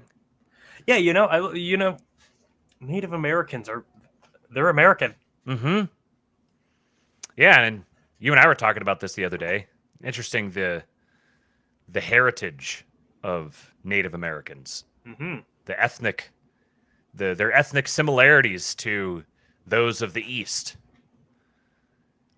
Makes you wonder lots of things. Free refills. Yet another place where America just does it better than anybody else. We think RCBL described it best. I didn't know about this. My brother, who, again, was in Poland, he said over there in Poland, you have to pay money to get water, and they don't do refills. You have to pay for refills. Yeah, that's what this says here. What is this garbage? It says, a hot day in a foreign country. You sit at a cafe. You order something to drink.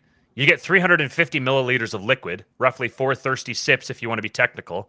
And if you're still dry, you need to order another 350 milliliters of whatever it was you were drinking. And they will keep track, and you will pay for each 350 milliliter installment. You'll know it's 350 milliliters because often that number is on the glass itself, etched alongside a line about 2/3 up the side.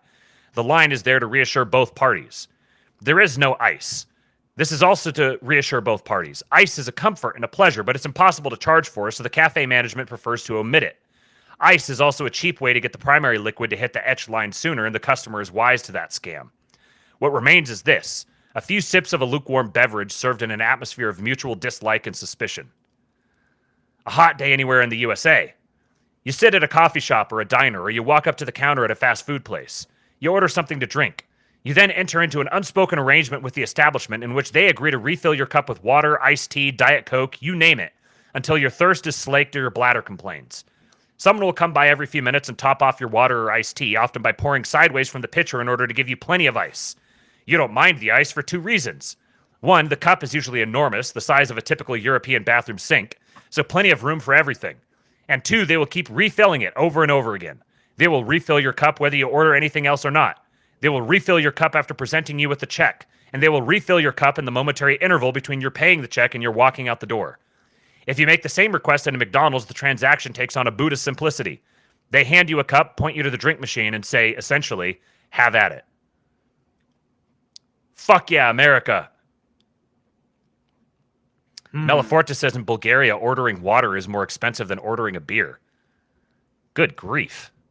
Now, you could look at that in a couple of ways. There could be something based about it being cheaper to order the beer than the water. But the American thing is what reigns supreme. Yep. Mr. Westford says liking oatmeal raisin over chocolate chip is like enjoying black bean burgers over actual burgers. No. Not Strike even that. close. Reverse Get it. out of here. A white Christmas. Okay, this might be one thing where some other countries have something similar. But in countries like Australia, Christmas happens in the summer. Nothing against Australians, but we think that's barbaric and wrong. I would say everything against Australians, but yes, it is barbaric and wrong. We'll take the snow and hot chocolate. This is one thing since living in the South, living in California and then in Texas, I miss white Christmas so much. And I've had very few actual white Christmases because in Washington State, the snow usually comes like January, February. So it's almost always raining on Christmas, raining on Thanksgiving, raining on Christmas. But the few times that I've had the white Christmas, there's nothing that compares to it. It's magical. Mm-hmm. Regional accents. New York, Boston, Nashville, and Minnesota. You've got the Valley accent, you've got the Western accent, the Midwest accent, the Texan accent, the Bayou accent, the country accent, the Old Southern accent, the Appalachian accent, the Midwest accent, the Canadian accent, the Northern Cities accent, the Northeast accent, did I say Old Southern accent, the New York accent, the New England accent. Every time I hear your wife talk, all I hear is the Midwest accent. You know, that's really interesting is like, it depends who I'm talking to. Maybe I'm an anomaly. Do you hear like the Midwestern thing come through for me? Not nearly as much as your wife. I don't really think you do. Yeah, I hear it from my wife sometimes. Certainly with my neighbor. My mom, it comes through. And the further north you go in Michigan, the stronger it gets. To the point where you get up to the border, the UP, and it's basically Canadian. Uh-huh. There are so many cool little... Some of these accents are getting lost as well. Yeah, that's the sad thing is I think with the advent of social media and stuff like that, it's all just kind of... You know, as Gavin McInnes says, everyone sounds like they're from the South Bronx. Yeah, right. Milkshakes. That's all that needs to be said. Milkshakes. Nice. I wish they would have put French fries in here. Just claim French fries for America. Yeah, right. Well, I think French fries are Belgium. American. Are they? Yeah. Yeah, whatever. They're American. Yeah, that's right. They're American because I like them. Everything that I like is American. That's right, exactly. Dude, French fries and Frosties. Oh, so good. Yes. And last, most certainly not least, number 50, American ingenuity. America built the modern world. Even that which we didn't invent, we perfected. If you made it all the way through, you're a patriot. And if you like our content, give us a follow. Well, you know what? I'm a patriot. I'm giving them a follow. And we'll watch this video, and we'll end on this. Americans built the modern world. Our ancestors settled a continent, conquered a frontier, and sent men to the moon. But that American genius has been sold off for parts, piece by piece, over the last 50 years. This is a choice. It doesn't have to be this way. Americans built the modern world. I haven't watched this video before, so I gotta admit I wasn't prepared for the voice. But good on him. Think for a second of any major invention, medical breakthrough, scientific discovery, or feat of You don't human think he couldn't have ingenuity got his over the dad past to read the century. script? More likely than not. Yeah, right. I was just thinking, I want to be hard on him, but at the same time, maybe we need to apply our same logic here, that this isn't a failure on their behalf. It's a failure on the rest of us for not supplying them with guys who have voices that could read this. Had American fingerprints on it. When we talk Bad about on American us greatness, because we didn't beat him up enough as a kid or something. Yeah, He wasn't drinking coffee early enough. it's something like getting stuffed in a locker enough times that makes your voice get lower. Yeah, I don't know either what you it get is. stuffed in a locker or you like start smoking at 13. Yeah, right. I wonder what happened with Jason. Started smoking at 5. And ingenuity over the past century. More likely than not, it had American fingerprints on it. When we talk about American greatness, we tend to talk about things like the Constitution or the Federalist Papers or our system of self-government. But our country has been shaped by something deeper, a creative boldness that has distinguished our people from the very beginning. America was shaped by a striving, restless, Faustian spirit that drove our pilgrims to the New World, our explorers to the Western frontier, and our astronauts to the moon. It's the same spirit that connected the world. First through the great steam engine, then through the power of flight. It's what gave birth to the telephone, the internet, skyscrapers, modern electricity, and the industrial assembly line. It raised up great cities. It defeated empires and rebuilt them in its own image. It tamed the wilderness of a new continent, and it shaped towering, larger-than-life heroes. George Washington, Alexander Hamilton, Henry Ford, Andrew Carnegie, the men whose names are etched in our history. It was here, in our country, that Western civilization achieved its destiny. America was not just a country that built things. It was the engine of world history. But the people who run our country have sold that American genius off for parts, piece by piece, over the past 50 years. We don't make things in this country like we used to. In 1955, manufacturing made up 38% of all non-agricultural US jobs. By 2019, that number had fallen to just 8%.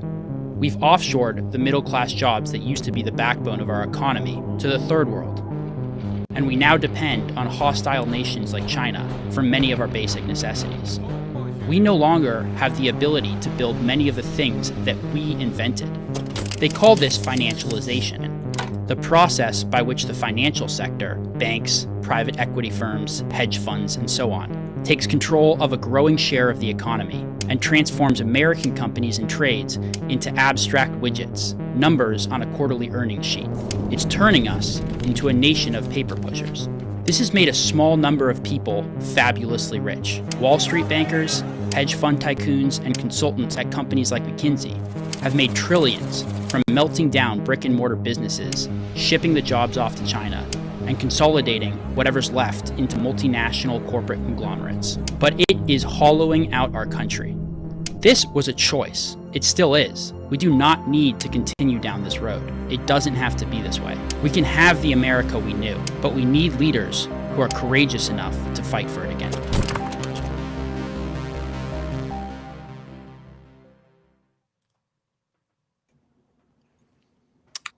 We started out talking about the vibe shift, and we ended on it too. I think we should probably end with the national anthem. I wonder if I can, let's see, how can I play it in a way that...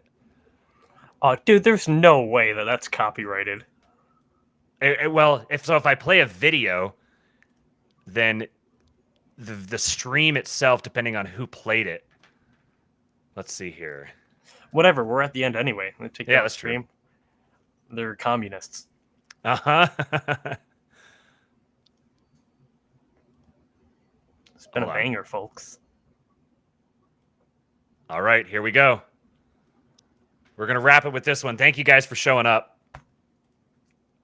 We're proud to be Americans here. Take your hat off. Put it over your heart. Yes. Hit the like button on your way out. Subscribe to the channel. Follow me on Twitter at RealKingPilled. Follow Cooper Brooks at Cooper Brooks. He never tweets, but follow him anyways. And join the Kingpill Discord, kingpill.com. We will catch you guys tomorrow. Enjoy.